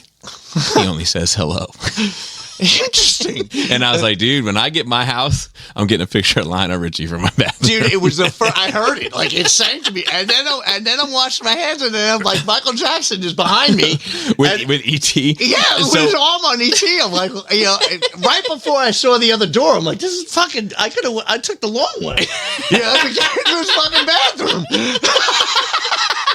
So eventually I want that whole bathroom covered with like the most awkward pictures of celebrities, like from top to bottom. Amazing. Like my plan there. Amazing. Yeah. And you might not realize this, but I'm a huge fan of Motown. Like that's like Are you? oh my God. You got to hear my Motown playlist. It's fucking fantastic. What do you use to stream music? Amazon? Amazon? Yeah. It comes with Prime, right? Like you have a Prime subscription, I'm guessing. You have to actually.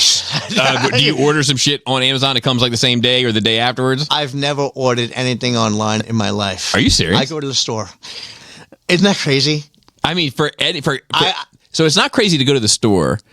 It is crazy to have never ordered anything online ever. Ever. If you put a fucking suitcase of $1 million and said, I will give this to you if you could order something online right now, I would not have $1 million. Like, I wouldn't even know how to do it. They make it pretty easy. Isn't that, dude, look at me. What the fuck is wrong with me, right? Yeah, you gotta catch up a little bit. Yeah, I'm like, I gotta get something. Where are my keys? Everyone's like, what the fuck are you talking about? Gary, they've made it pretty easy recently. Yeah, I mean, I need little adventures, man. Like, you never know what's gonna happen at the store. I'm all about an This is adventure. what it's been reduced to. I'm all about an adventure, but sometimes it's just to keep the life, moving at its optimal capacity. There's nothing that is going on in my life that is going to stop. Well, you don't know because your wife's probably got an Amazon. That's why you got Amazon Prime because that's how you're streaming music. I'm sure that's true. Yeah, and so shit's showing up, and you just don't realize that you're part of the machine. I guess. Yeah. I mean, I'm a very insignificant part of the machine. Yeah. I'm like a spleen. Like, you could take it out and no one is going to stop moving. It's so ridiculous. Yeah. Oh God! Anything else going on in your week? I have no idea. I thought this was going to make me feel better. You catch any fish this week? I mean, Yeah. it's got me Googling, is a spleen vital? It's not. I know it's not. An I mean, you appendix. could That fuck could it have up been an and easy hurt one. yourself. Yeah, so that's where I thought he would have gone, was the appendix. Yeah, and then the gallbladder. He went Well, straight to the spleen. The gallbladder is kind of I had important. spleen issues once. And, Oh, did you really? I did when I got fucking mono. When was that? We were learning how to mop. Oh, really? Yeah. You got mono then? Yes. Did you really? You don't remember? No, when you were learning? Yes. Really? Yeah. And what if our mop instructors had to kick the table because I kept falling asleep in class? And like, he's got mono. And friggin' and What are you, a fucking 17-year-old girl? I know, dude. My fucking fever spiked to like 104, and I had to wait a day because our benefits didn't kick in yet. And I'm like, and I coughed and it sounded like I felt like I had a bag of razor blades. I'm like, what the fuck is that? And I thought I had tuberculosis because we were exposed. I was losing my shit. The fact that your benefits kicked in the next day is the most Gary thing I've ever heard in my life. Yeah. When you were telling the story about if you were offered $1 million to buy something online, you'd lose out on $1 million. It's funny you went there because in my head I'd be like, the one single thing that you'd find online to buy, it would be $1 million and $1. I thought you were gonna say a spleen. It would be $1 million and $1. It would cost $1 million and $1. Yeah, right. And you'd be like, can't afford it. You're right. Fuck it. I wouldn't even think to go X and borrow $1. And I wouldn't even know how to input into my phone to make that fucking trade. I have $1, like slap it on the top of my phone to be like, I don't know how to make this $1 go with the rest of the dollars. So you have the dollar bill in one hand. And, like the I clock love would be it. ticking. In your head, it couldn't have happened. No one could have sent you the dollar digitally. Like now, someone had $1 and put it in your hand, Yeah. and now you're upset because you're trying to buy the and you don't know how to get this. The clock is ticking, and fucking. Oh, the clock is ticking. Oh, fuck. Farrell. I don't know how you expect me to think. We had to sell boxes for Nikki's fucking, for the Super Bowl, whatever. I'm like, Venmo! I called Lisa, I'm panicking. Like, I don't know. I'm like, transfer this. It's funny because I'm not the most tech savvy person in the world either. Yes, I love that about you. It's so fucking, like... My buddy Melina sent me $40 in Apple Cash. It's still in my phone, I guess, because I don't know how to get it It's out. not actually in your phone. But like I can see it in my phone. Yeah. But I don't know how to get it from my phone to that Blu-ray DVD. Right. Somehow I figured out gambling, though. I bet. No pun intended. God. Yeah. Well, I got some stuff. If let me go ahead and knock some of this out. I got caffeine. I got. This is crazy. So I watched. So let me say this: the reason why I didn't watch the Super Bowl. No, it's not the reason why. The thing I did instead of watching the Super Bowl or the halftime performances is the Night of the Seventh Kingdom or whatever, the new Game of Thrones show. Yeah. I started it. I get the impression that it was just as entertaining as the Super Bowl because it did not keep my attention whatsoever. Wasn't there wasn't there a penis in that? So you said that. All right, so we're gonna get into some. I'm gonna come. But like, Yeah, I wouldn't bring that up. I just had a moment a little while ago. I don't want to think about this shit right now. so you told me that. Yeah. And I feel like I was hunting for dick the entire fucking episode. Little do I know, all I had to do was catch a fish. I'm out here trying to catch a dick in this fucking episode. I didn't see it. And so I told you that I didn't watch it. Maybe it's in episode 2. You know, it's just so somebody had made a comment that on another thread of something else because there was a dick in an episode of The Pit. Right, so somebody An erect dick, which is even more challenging to get on screen. That show actually looks pretty good. It's pretty man. good. It's pretty good. That's the dude from the old. He's always a doctor on TV. ER? Man. No, he was from the old ER, Yeah. and now he's a doctor again. Yeah. So he takes too much Viagra. And it's in Pittsburgh, so yeah. Yeah. So Go somebody Steelers. somebody was commenting. But one person in our audience is like, yeah, Yeah, I'm with you. All right, teach me how to Venmo and fish. and fish. So somebody commented on a thread about that, saying like, "Man, like television's just all dicks lately because Sir Penis or something like that from Game of Thrones." So when Bobby's like, "Hey, I'm gonna watch it," I was like, "Oh, be careful." There's a dick in it. There's a- Was there any tits in it? I have no. I didn't No. watch- I mean, this is fucking ridiculous. What the fuck are we doing? All right, I mean, what the fuck are we doing? This is all like, let's go back to when it was cool when we showed tits. Nobody want to see a dick. I mean, chicks don't even want to see a dick on TV. It's true. You know what the fuck? It's true. You know, this is. It's why I fucking hate Goodell. This is all the fucking feminizing the fucking NFL and all this Look, shit. I'm going to tell you. I think men are, and not even to say like gay. Whoa.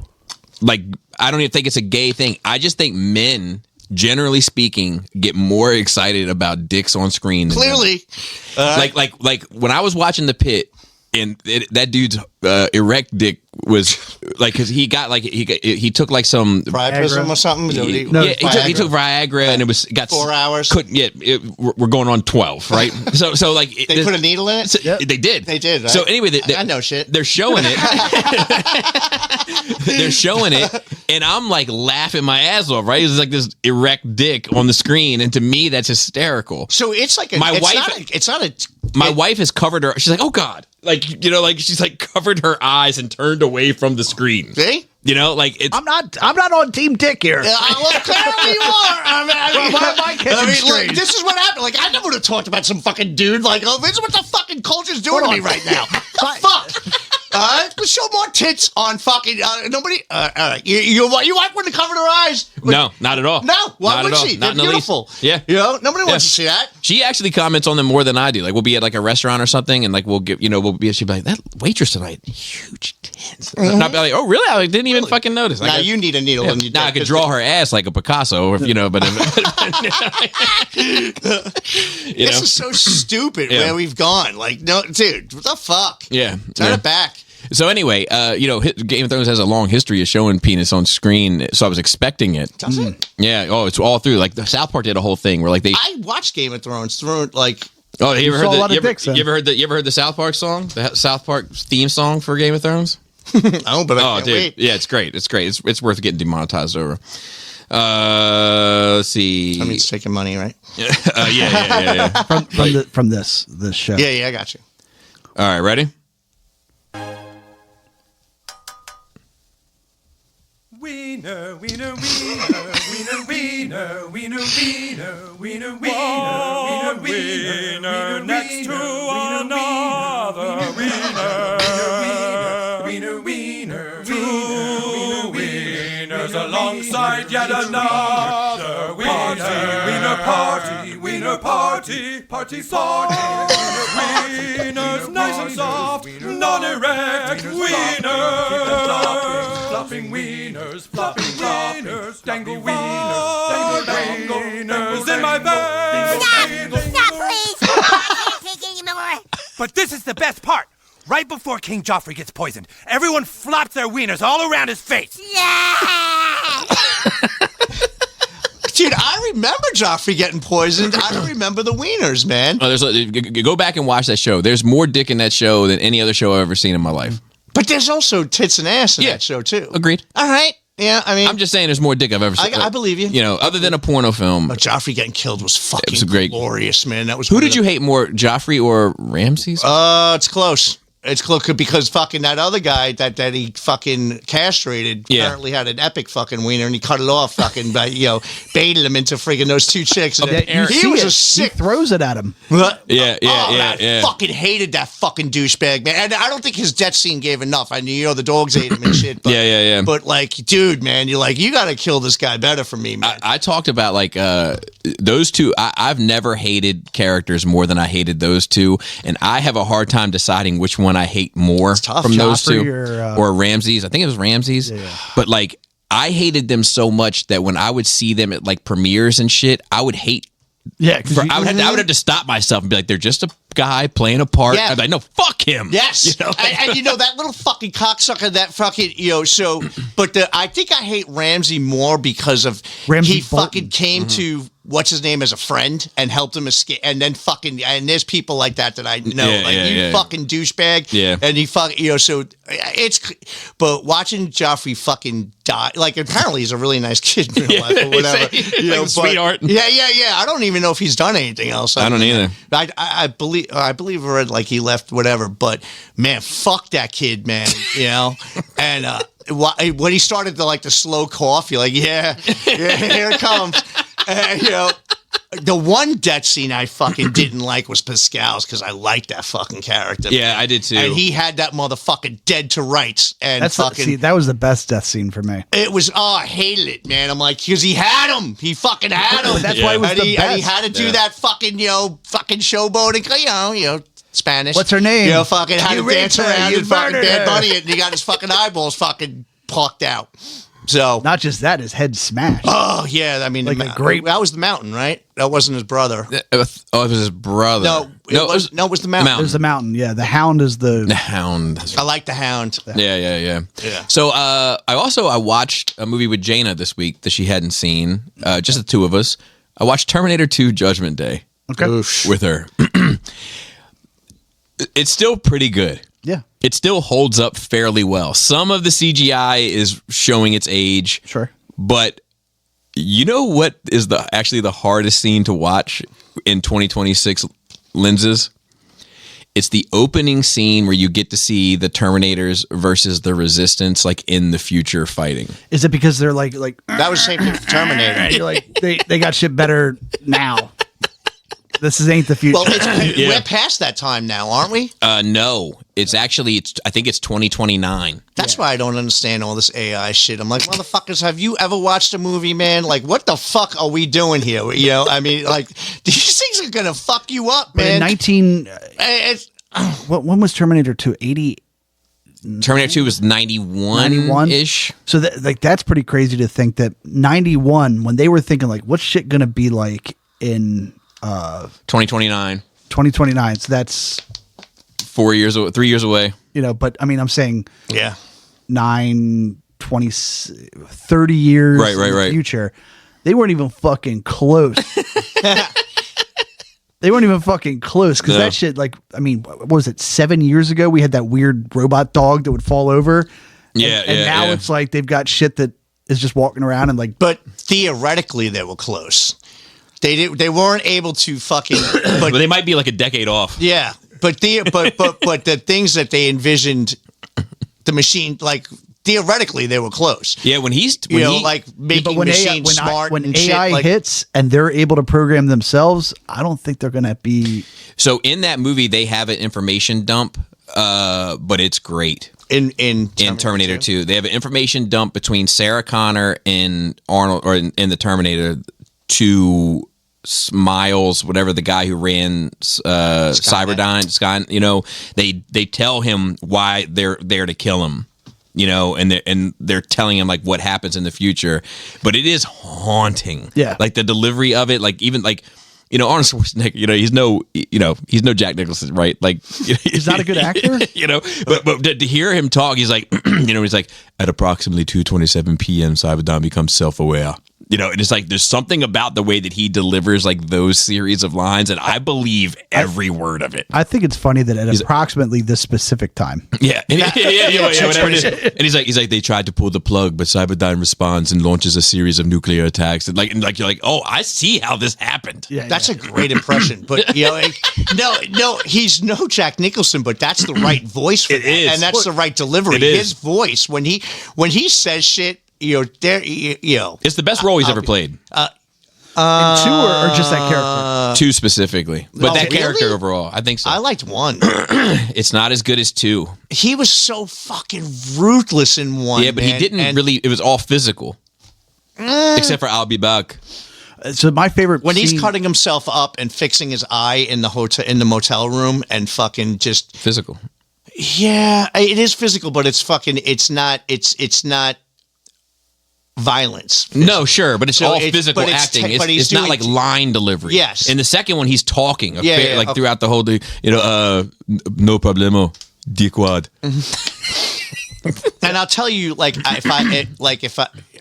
it's been so long since I've seen those movies. If I acted like I could watch that movie and not tell you what scene was happening next. Yeah. Which is great. So Yeah. But Edward Furlong annoyed the shit out of me in that movie, man. Easy money. Like you're like the kid. The kid. Yeah. Did he ever go on to do anything else? He became a crackhead.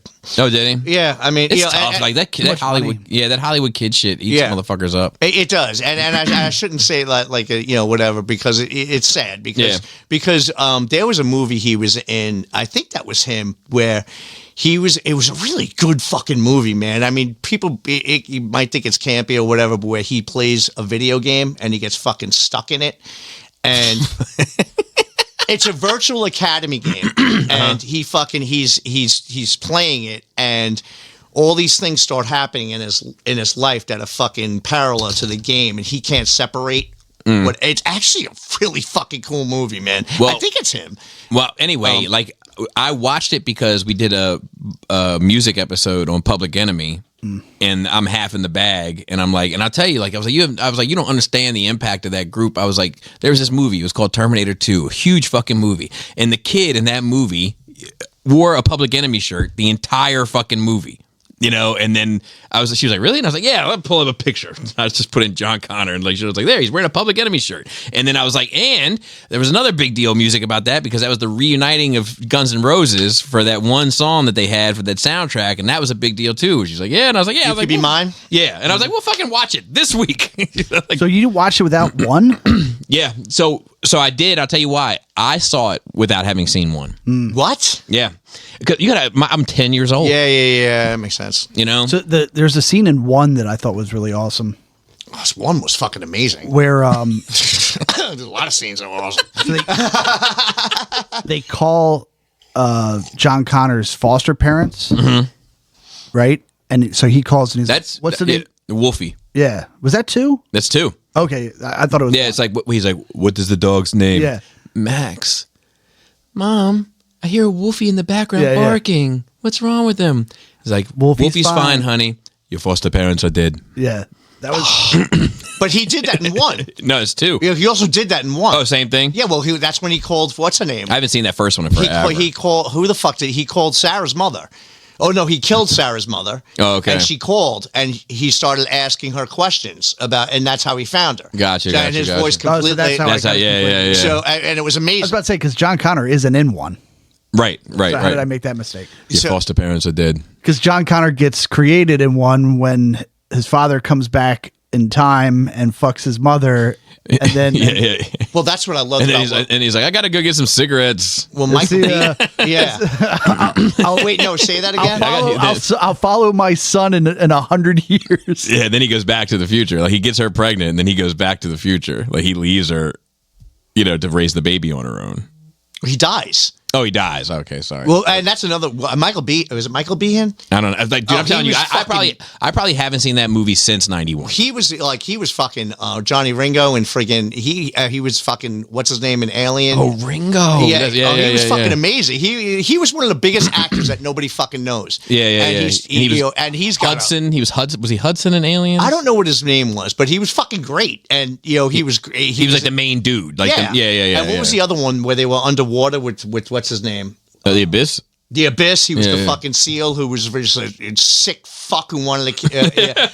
He was great. He was actually at Comic-Con this year. Oh, no kidding. And I fucking I didn't go up, but I was like, oh, there he is. Yeah, that guy used to be the shit. Yeah. I met his like mother-in-law or somebody or his sister-in-law. Or Oh, no whatever. kidding. Yeah. She was like, but And also with Bill Paxton in most of those movies. he was on his team. He was on Michael Behan's team. Oh, Right. Michael Behan? I don't know. I'm not good with names. He gonna fucking die, man! And fucking started losing his shit. In Aliens? Yes. It's in Yeah, Aliens and in Terminator 1. Oh no, Oh, no. that wasn't Bill Was it Bill Paxton? Bill Paxton was in Aliens 1. He's one of the kids that died in the sewer to the Terminator when he first killed people. Who am I thinking of? The dude? Is it Bill? I always get them confused. Bill Paxton was the president in Independence Day, or no? No. Who's the president of Independence Day? Bill Paxton was the guy from Revenge of the Nerds and friggin' and Let me look up Bill yeah, Paxton. he was he was the guy who lost his shit and friggin' that. But Bill Pullman. Bill Pullman was Independence Day. Okay, Bill Paxton was in Twister. Yeah. No. Yeah, Bill Paxton was like, "It's over, man. Yeah, it's over, man. We're gonna fucking die, man." And they like He also slap him, died. but he still was cool. He died in Terminator 1. Who was he in Terminator 1? He's one of the gang kids. Oh, okay. Oh, he was the guy who ripped his. Is that the guy he ripped his heart? He's like, "Give me your clothes." I can't do it. No one lives as good as you do. But he's like, fucking. He's sizing everybody up to see what size they are. He was the leader And of that gang. And he pulls his fucking heart out, and then the next thing you know, he's dressed like him. And that was fucking awesome. But Bill Paxton was in a great vampire movie called Near Dark. It was fucking one of the best Never seen it. vampire. Oh, it's fucking amazing. But I haven't seen that movie in forever, and most of it still holds up, which I was happy to see. Actually, it probably holds up better. Yeah, and Jaina super enjoyed it. Like she was laughing at the appropriate parts to laugh to, like the jokes, so like the no problemo, like all that shit, like Hasta la vista. yeah, all that kind of stuff, right? Like she was getting it. I was like, all right, cool. This still lands. It still works. Nice. What'd you guys think of one? Terminator. I thought it was fine. It's fine. Fine. Yeah, so for me, like, it's the same thing with Alien, right? Like, Alien to me is fine, but Aliens is the one I always go back to. That's one of the ones where the sequel surpasses the. Same with Terminator. I don't know about that. So to me, I've had this discussion 1,000 times, but like to me, with a sequel, when the sequel is better than the first, it's because it explains the world. The first one introduces you to the world, and then the second one makes sense of it, and then whether or not that is successful or not is what makes it better. So Empire Strikes Back explains the world. It explains the family connections. It explains what the Force is, how the good side, dark side works. Like, it explains the world that you're in. It's better than the first and one. Obi-Wan was a fucking liar. From a point of view. Whatever, man. You're still fucking lying. This is why people turn, because you can't tell the fucking truth, man. All right, it's not shades of gray here. All right. But Michael Behan explains it to her. His father explains it to her, and everyone's looking. Yeah, but in the second one, and he's just he's too mission driven to really break it correct, down. but in the second one, you get Cyberdyne, you get Skynet, you get the Resistance, you get the war, you get the nuclear bombs, you get the whole explanation of everything that goes off, and it's done well. And it's the same for Godfather 2. Oh, well, Godfather 2, my God. Godfather 2 explains how Vito got from over there to over here, and the trials and tribulations that he went through in order to set up that family that's shown to you in Godfather 1, but now Godfather 2 makes sense of it all for you. I am in such a fucking YouTube rabbit hole right now, Godfather. Oh, really? And the analytics of it, fucking, and all, when he killed friggin', and the thought process behind killing Fredo and fucking, and when it became. Dude, it's fucking amazing. The psycho Kiss of Death. What's that? The Kiss of Death. Yeah, and there's a where my wife sleeps. Yeah. Where my kids? But Come and play with their toys. and they say it was the kiss of death, but some people did, like, because when he tries to call him back when they're on the streets during the revolution in Cuba, he tries to get him in the car. There's still humanity in Michael, where he's like, come with me. You're not going to get the fuck out of here. He wants to know why at that point in time. Like, what the fuck? Right. And I do feel like if Fredo made the choice to go with him, he lives. and it's very... Is that locked? Did I fuck things up? I go in the alternate door. I fucked up the whole universe right now by just using that door. Like, For those listening, my bathroom in the basement has 2 doors. yeah, and it's not a big bathroom. No. It's like, but I'm like, oh, look at this option. And nobody uses this one door that Gary just used. So it's got everybody turned upside down. I just opened an alternate universe, and but that's like if I like when you watch like same thing. I feel like with Gangs of New York. It's one of my favorite movies Yeah, it's great. of all time, and it's like Whoopsie daisy. yeah, like if I love the movie. I hated Leonardo DiCaprio's choice. I don't know if you want to go down that rabbit hole. Really? Oh, I hate it. I hate it because I don't think he made the right choice. His choice in the movie, not the choice as him as an actor. Oh yeah, Okay. You know, the choice in the movie, like the butcher fucking killed his father. I get that, okay, but he still respected your father, and he still friggin' and if you would have came clean and told you who he was, you weren't. Everyone's like, oh, he would have killed him. No, he wouldn't have. And the fact that he saved the butcher's life on instinct showed he cared for him.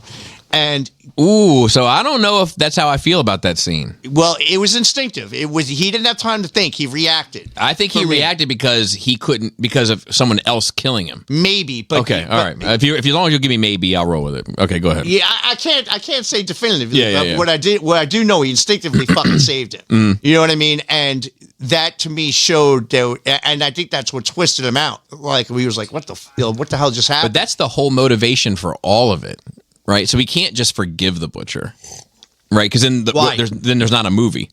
No, I get that. Okay, I get that. But I do feel like that was a bad choice. Because it's a bad choice does not make it a bad movie. I don't agree. I thought it made it a great movie. Okay, all right. I got you. You know what I mean? I got you. You know, But Aliens I is make bad another one of choices those all for the me. time, yeah. Aliens is another one of those for me. When Alien, right, it's just this monster that gets loose in the ship and runs amok, right? Yes. And the second one, that's when you get like, okay, this is how this happens. The infestation happens on the planet. There is a queen. The queen lays the eggs. The eggs birth the facehuggers. The love facehuggers impregnate the people. The people's DNA matches with the facehugger DNA, and then you get this alien hybrid between whatever host it chooses.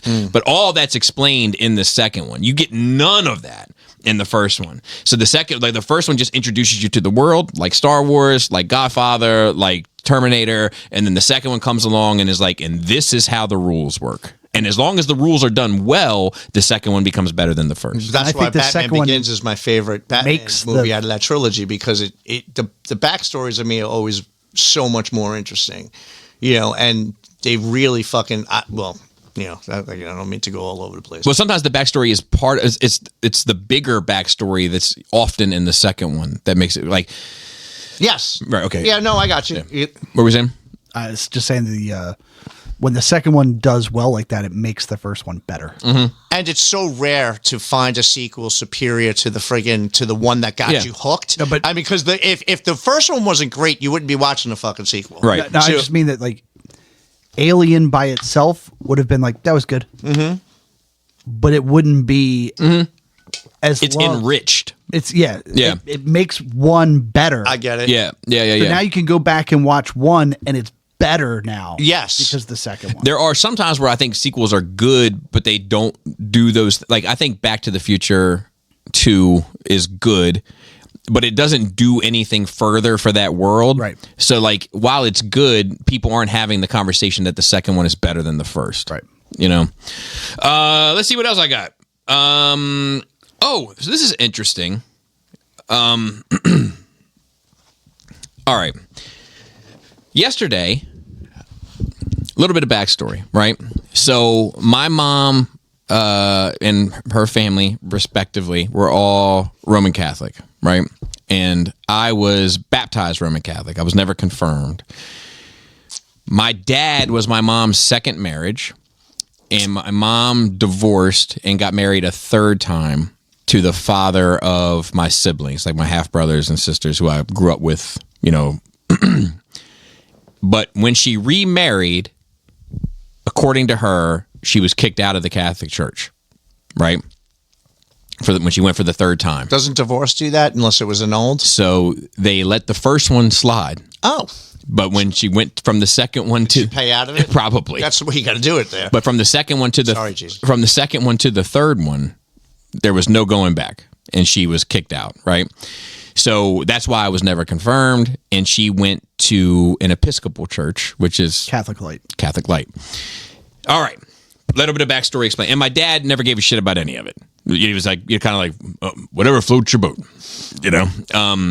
So I went to mop a floor yesterday. We had a contract for a floor mopping. Nothing crazy, just a little light floor mopping. And I looked at the address and I was like, that seems familiar to me. And it was the fucking Episcopal church that I went to that I haven't been in for fucking 40 years, probably. So Surprising you haven't been there in 40 years. kind of. No, I'm just saying, like, Oh yeah, well, so it's far away from where I'm supposed to be mopping. yeah, but it's not that far. It was far enough. So anyway, long story short, it used to be two buildings. There was like kind of an administrative building, and then where the business goes down, the chapel itself, as it were. Now there's a third building, and it was actually the third building that was needing the floors cleaned. But I was like, while I was here, there was a lady that we ended up talking to, and I was like, hey, can I get into that other building just for a second? And she was like, well, it's locked. And I was like, well, You got a key, right? for every door, there's a key, you know? And she was like, she gave me the combination.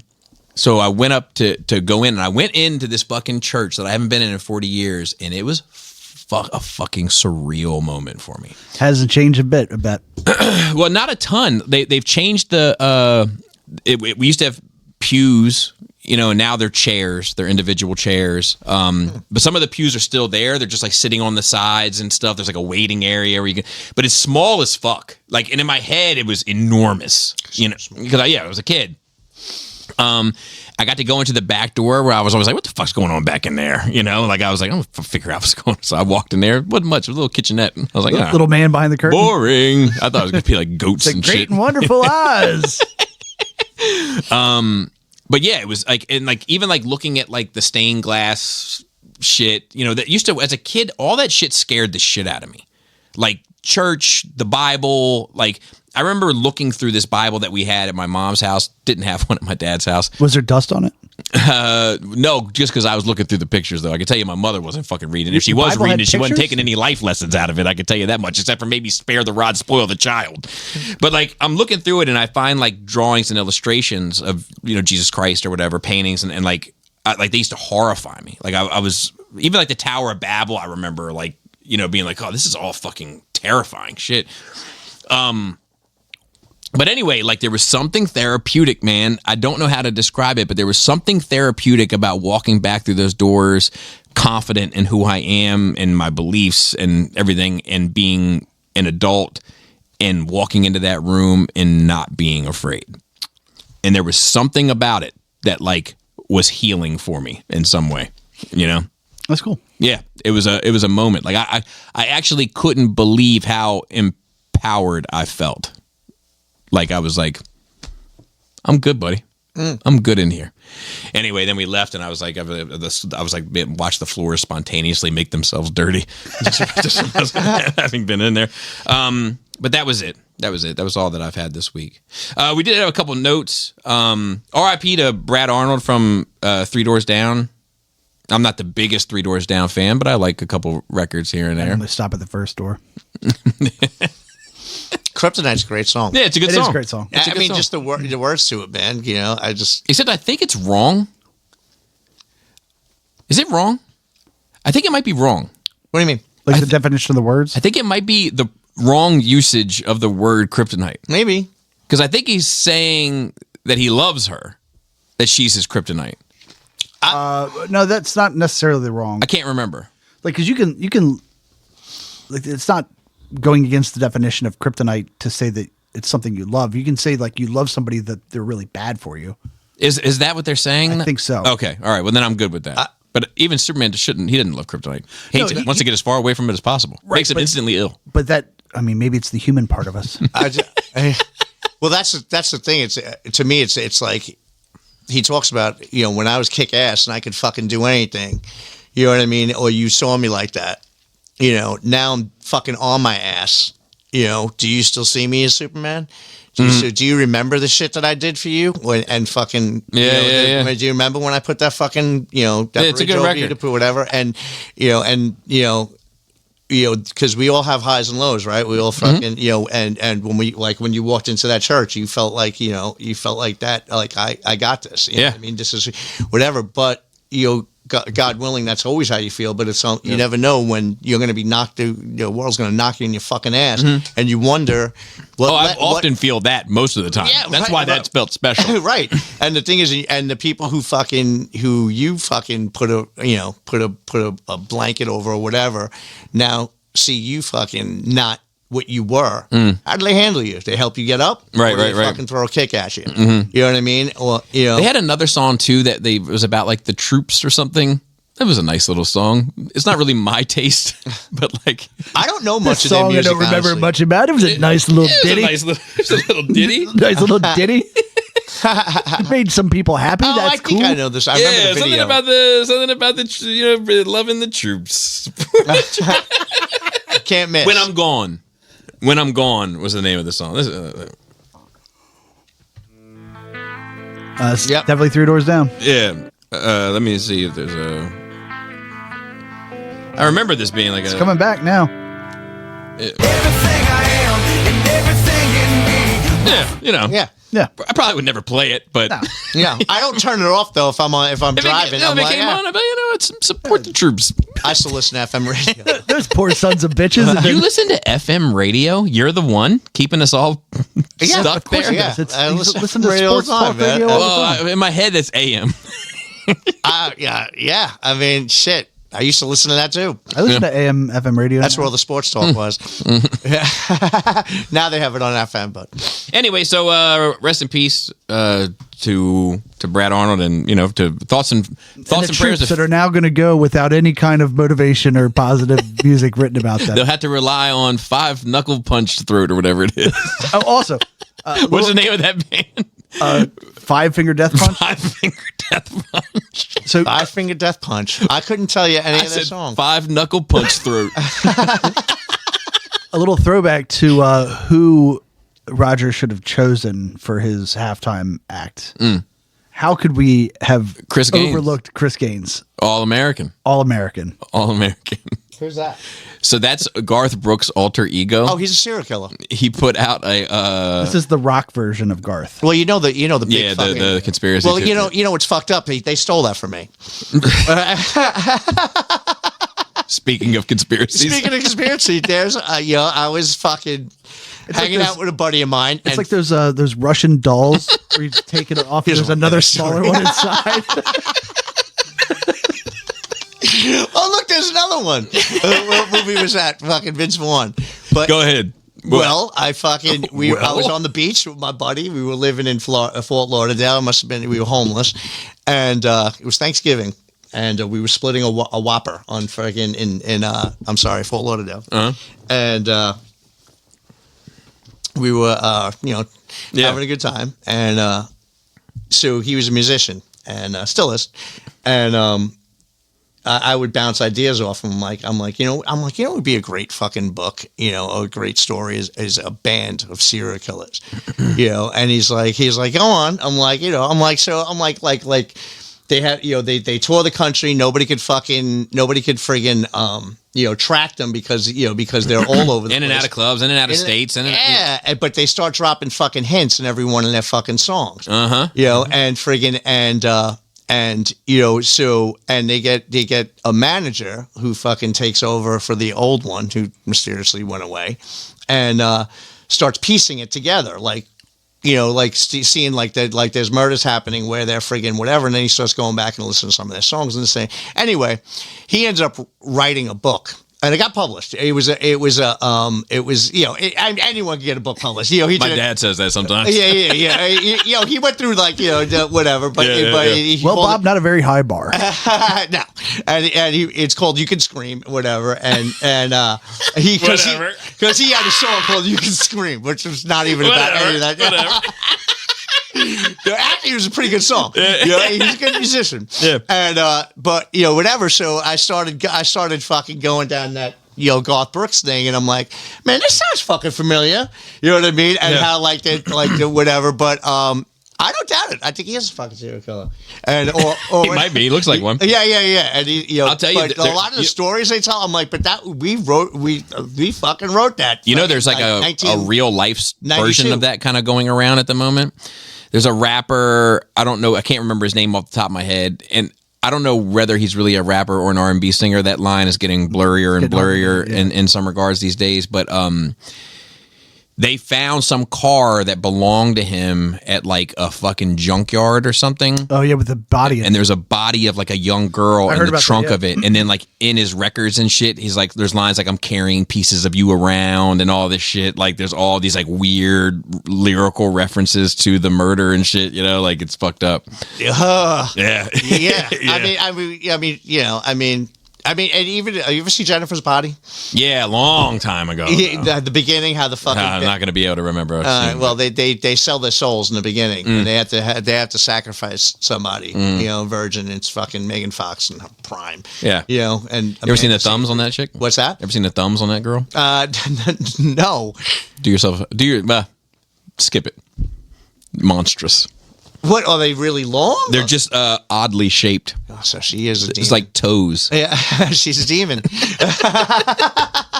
Anyway, what about the Mario Brothers trailer? Did you watch that? No.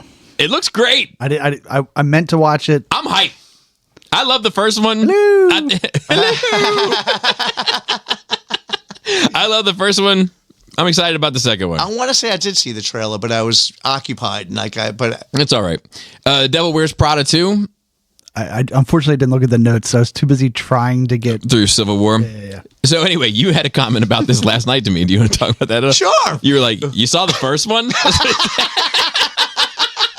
I thought the first one was pretty good. First one was great. Yeah, dope, actually. It's dope. You should watch it. It's fucking good. That's what Lisa said. Yeah, it's great. Yeah. And it's like partly based on a true story with like, I think the person who ended up writing for Vanity Fair or something. Like I do remember something like that. There's like some real world connection to it.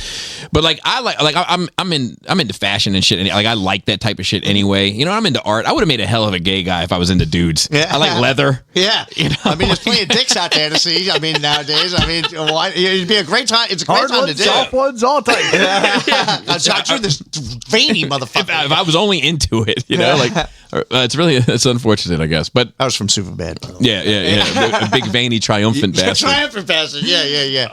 But anyway, like there's a lot of scenes in that movie that I thought were cool, like how like a lot of people like, and I'm all about keeping it within context, right? Like there are people working on like nuclear fusion and fission that I'm like, that's important work.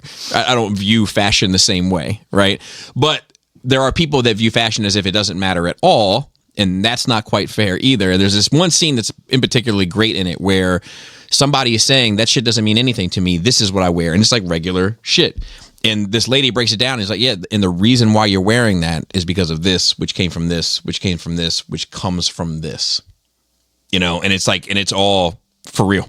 You know, it's a good movie, good acting, et cetera, et cetera. There's a great scene in Meryl Streep's in it, right? Yeah, and Anne Hathaway, and there's a great scene in this trailer that I liked a lot where Anne Hathaway's now, because she was like an intern in the first one, and now she's like been promoted to such and such. She's she's and this she designs pants now. She's part of the machine now. And somebody's saying like you've come so far and you're so confident now, and this and that, and there's a hating bitch that you can obviously tell is like the villain of the story. She's like, and still went with those same eyebrows. Pick him up and knock him down. What did I respond to when you're like, it's dope? I'm like, yeah. You're like, LOL, okay. Which made me laugh too on my end. Lisa's, I saw the notes. I was like, I'm not going to say a word. She's like, you got to research. I'm like, research what? I'm going to watch fucking 3 movies right now. No, just the trailer. Just watch the trailer. That's all you had to do. Yeah. Well, Devil was the trailer. I'm Yeah, like, that's what it is. Yeah. All right, I got you. A little late now, but I'm not going to watch 3 movies. so the next one was the dinosaurs trailer. Watch that. Nah, but like so it's a new show. Steven Spielberg directed it. It's like obviously CGI, right? It's about dinosaurs, but it's They're like not real? It's about like the whole history of the dinosaurs. So they're going to cover from the Mesozoic, maybe whatever it is, up and through the Cretaceous, through the Cretaceous, where they eventually perish allegedly from a asteroid. I think the devil just put dinosaur bones under the ground so you would. I had a teacher tell me that. I know. I had a teacher tell me that in science class, nonetheless. Well, that's why the whole global warming thing, right? It's like, oh, don't you like, Well, I got in trouble. Don't you care? I'm like, not really. I'm like dinosaurs were built factories and they got fucked up. So what the fuck should I care? I got in trouble because give me fire. Yeah, I was like, y'all don't believe this, do you? Mm-hmm. Because this when I had to go to Christian school for 2 years, and this teacher in science class was like saying that the Earth was 40 days old or whatever they say, and I was like, and I was like, I don't think that's right. And they were like, I was like, what about the dinosaurs? And they were like, well, who's to say the devil didn't hide those bones in the ground for man to find and throw them off the trail? And I was like, y'all don't believe this, do you? Like, this is like, all right, where's the cameras? Yeah. But anyway, that really happened. Then there's this article. I only brought it up because you like sports, and you do too. I like sports. Penis gate at the Olympics. Why inject acid into your penis, and what are the health risks? Have you? So is this about the long jumpers? The yes. ski jumpers. Yes. Yeah. So educate me. What's going on with the penises? Wiener. I'll let you take this one then. So apparently, so the amount of distance that they get off the long jump, not distance from the base of their cock to the end of it, has a lot to do with the surface area of their suit. So when they go to get measured, they were injecting. Once again, not their penises getting measured. Right, for the suit. Not their penis suit. But I guess their penis is in the suit. So it is all in kind one. of like a penis suit. It's not excluded from the measurement. So if they were more engorged at the time of measurement, they would have more fabric. More surface area. Which, and so I guess for people that are competing in an Olympic level, that even a little bit of an edge, a little dab will do you. An extra millimeter of depth may get you another foot. Yeah.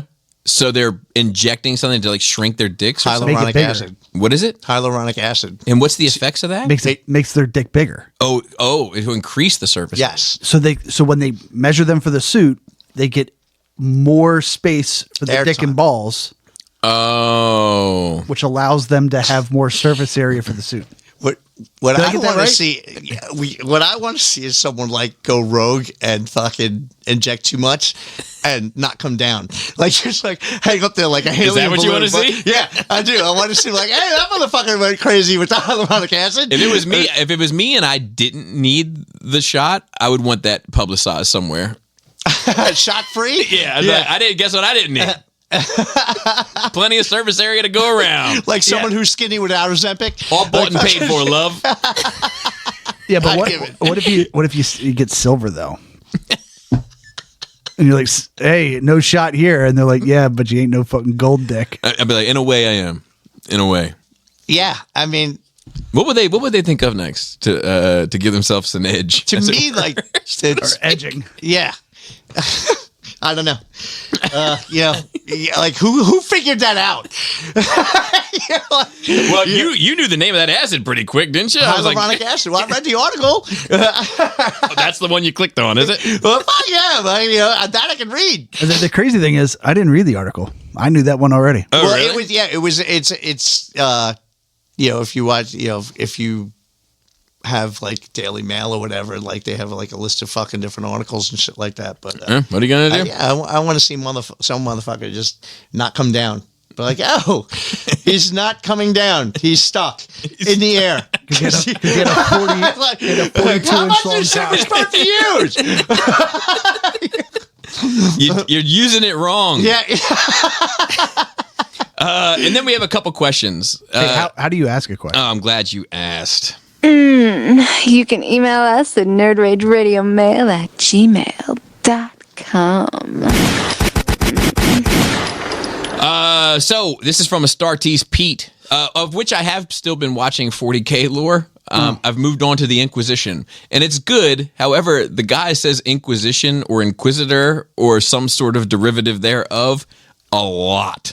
So sometimes it's like it reminds me of like Darth Sidious' speech during when he's talking about the Darth Plagueis the Wise, and he says "wise" a lot. Like, have you ever heard the tale Darth Plagueis the Wise? He was so wise. But like, so this is this guy talk. He's like, the Inquisition started with the Inquisitors inquiring about different Inquisitions that they were inquired to be on. I'm just like, oh my god, too much. But and he did do it well, like Mel Brooks did. The Inquisition, what a show. Just the world. No one Great ever fucking expects movie. the Spanish Inquisition. Anyway, question time. Hello, lovely boys. Hope you're good. In all last week's Marvel talk, I am shocked you managed to omit the cinematic masterpiece that is Thor Ragnarok. We're not there yet. Yeah, it's not. We're not there. When they going in played order. fucking We're going in Emigrant order. song, Yeah. fucking nobody realizes how great of a fight. I didn't realize. Of what? How great of a fight song that fucking, Oh, when the he's Led fucking Zeppelin just record. kicking- dude. When he's coming flying in slow motion and that fucking thing starts kicking off, There's a Trent Reznor remix of that too that was used for Girl with the Dragon Tattoo that also works very well. really, Yeah. Well, I mean, what the hell were we talking about before? Oh, Marilyn Manson. I first heard Marilyn Manson and I fell in love when I heard their cover of Sweet Dreams. Sweet Dreams. amazing. I was in Vegas and I was fucking, I was like, I know this song, and I was like, and now I love the other song. Like I love I always liked the original. But Yeah, it's good. But when Well, he made it his own. It's the key to a cover. you got to change it. You got to change it a little bit. You got to change the vibe of it. You got to make it yours. Otherwise, why listen to the same record again? Yeah, But you know? he, like when Tiffany did fucking. I think we're alone. I couldn't even fucking finish the sentence. You had to get Laura to talk to you about that. But like, I think that like, so I remember reading his book, which is a fantastic read, by the way. Like you'll fly through it. Oh, I would imagine. It's called A Long Hard Road Out of Hell, and it's amazing. But it's what I would like to call a page turner. He has this whole like 2-page document about how to know if you have drug abuse problems, and it is like just a bullet point list. But of, it's pretty easy. Like you're like, yeah, I knew that. yeah, well, yeah. It's like there's You wake up with a dick in your mouth. Oh, wait, no. It's actually not that. It's like easy, does it?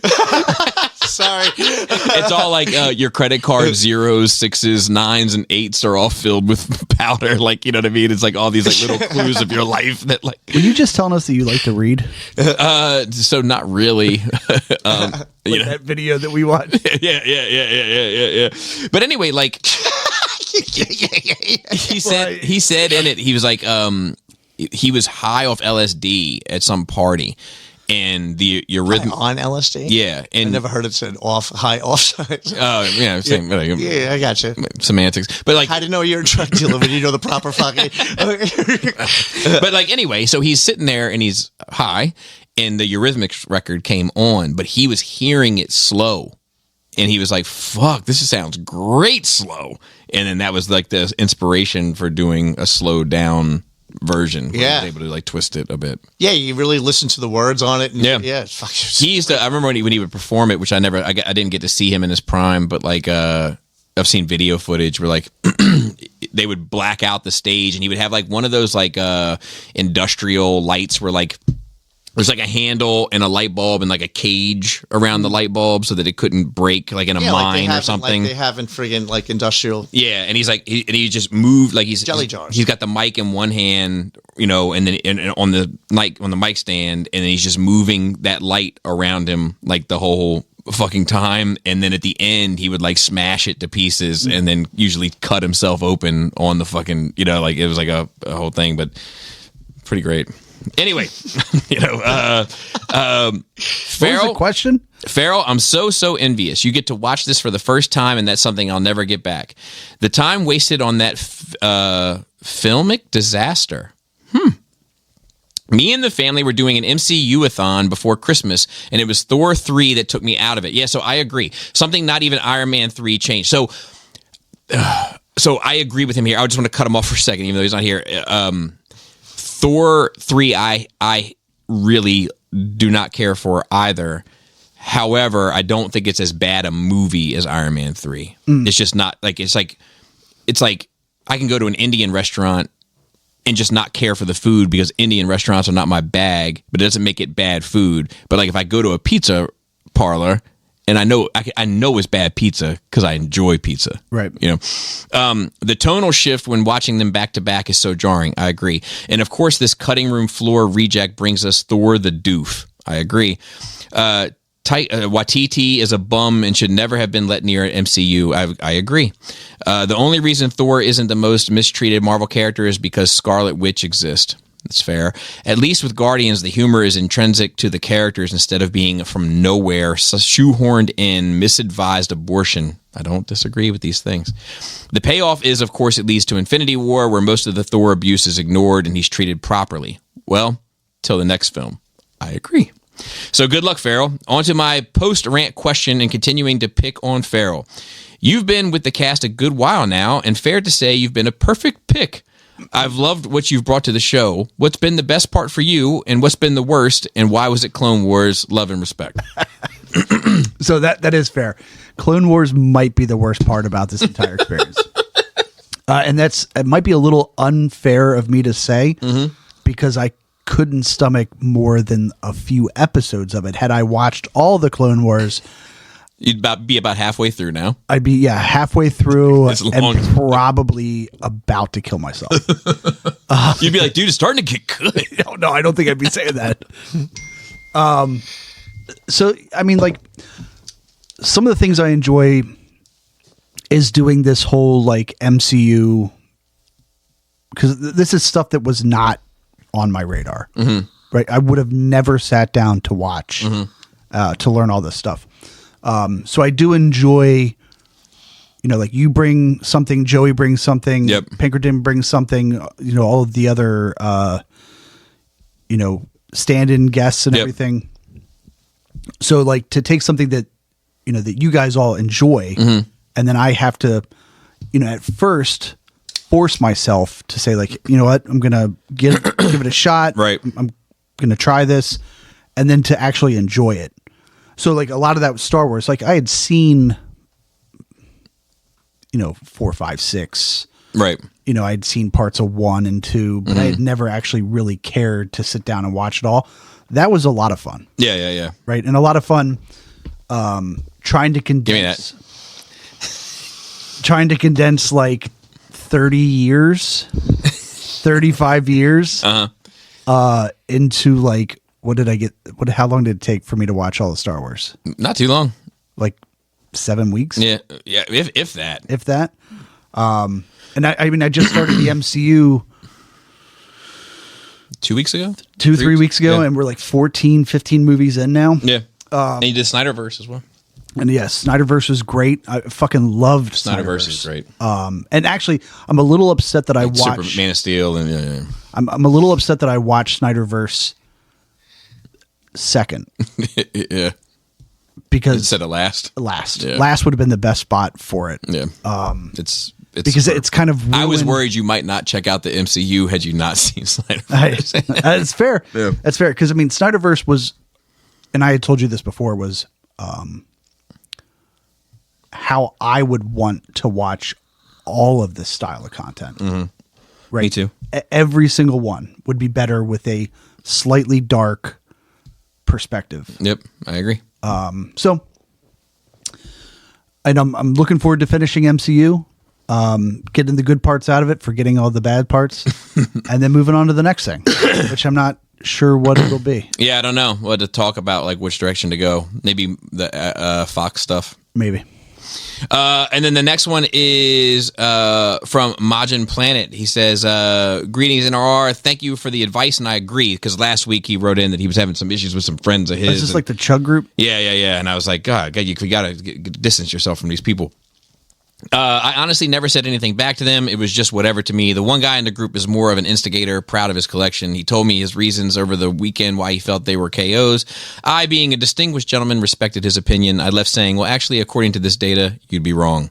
Honestly, it's been a breath of fresh air for me. I even once told them they should all submit their collections to this pretty awesome podcast that does collection critiques.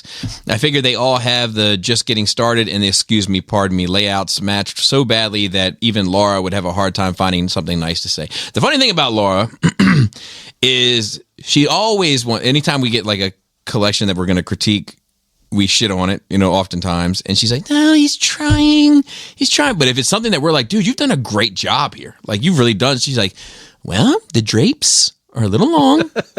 Like she wants to hate on the shit. So anyway, side note for Farrell with the MCU Marathon. Endgame is being re-released in theaters on September 25th, 2026. Word on the street is that it may include some additional or updated scenes. The buzz is that Doomsday is supposed to be a direct sequel, ignoring most of the multiverse saga.